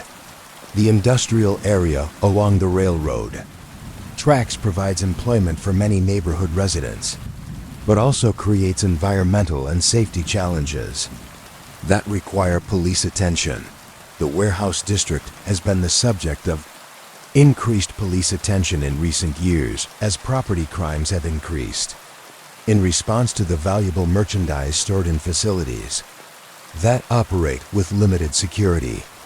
Police reports from this area reveal patterns of organized theft that require sophisticated investigation techniques and coordination with other law enforcement agencies. Detective Susan Foster specializes in investigating property crimes in the warehouse district, working with business owners to improve security while pursuing criminal networks that target commercial facilities. Her approach emphasizes prevention through environmental design and business practices rather than reactive investigation. After crimes have occurred, Foster's reports document the development of business partnerships that have reduced property crime through improved lighting, security systems, and coordination between neighboring businesses. Her work has created a model for police business cooperation that has been adopted in other commercial areas. Throughout the city, the neighborhood's religious Institutions provide another focal point for community life and police interaction. The 3 churches, 1 mosque, and community synagogues serve residents from diverse backgrounds while providing social services that support family stability and community cohesion. Pastor David Rodriguez of St. Mary's Catholic Church works closely with police to address issues affecting families in his congregation, including domestic violence, substance abuse, and juvenile delinquency. His approach emphasizes spiritual counseling and community support as complementary to formal criminal justice interventions. Rodriguez's partnership with police has resulted in alternative approaches to addressing minor criminal behavior that emphasize restoration and rehabilitation rather than punishment. His reports document numerous cases where appropriate intervention has helped individuals address underlying problems while making amends to victims and community members affected by their behavior. The effectiveness of faith-based intervention programs is documented in reduced recidivism rates among participants and improved family stability in households where spiritual counseling has addressed relationship conflicts. Rodriguez's work has created a model for religious community involvement in crime prevention that respects separation of church and state while supporting community safety. As evening settles over the neighborhood, the rhythms of family life create the natural surveillance that contributes to community safety. Porch lights illuminate sidewalks where neighbors walk their dogs and children play games that extend into the early darkness. Kitchen windows glow with warm light as families gather for dinner conversations that strengthen the social bonds that make communities resilient. The police officers who patrol these streets understand their role as supporting these natural community processes rather than replacing them with formal law enforcement. Their presence provides backup for community self-regulation while addressing problems that exceed the capacity of informal social controls. Officer Jennifer Martinez concludes her evening patrol by checking on elderly residents who live alone, visiting with business owners who are closing their shops, and observing the teenage gathering places that require gentle supervision rather than enforcement action. Her reports reflect understanding that effective police work supports community life rather than simply responding to criminal activity. The quiet streets hold stories that span generations, family relationships that create both stability and occasional conflict, and community networks that provide the foundation for effective crime prevention. Each house contains its own accumulation of memories, challenges, and small victories that contribute to the larger narrative of how neighborhoods maintain themselves through changing economic and social conditions. As residents settle into their evening routines, the community prepares for another night of the natural rest and restoration that families require to maintain the energy and hope that sustain community life. The police officers who continue their patrols through these quiet streets understand their role as guardians, not just of public safety, but of the social conditions that make community life possible.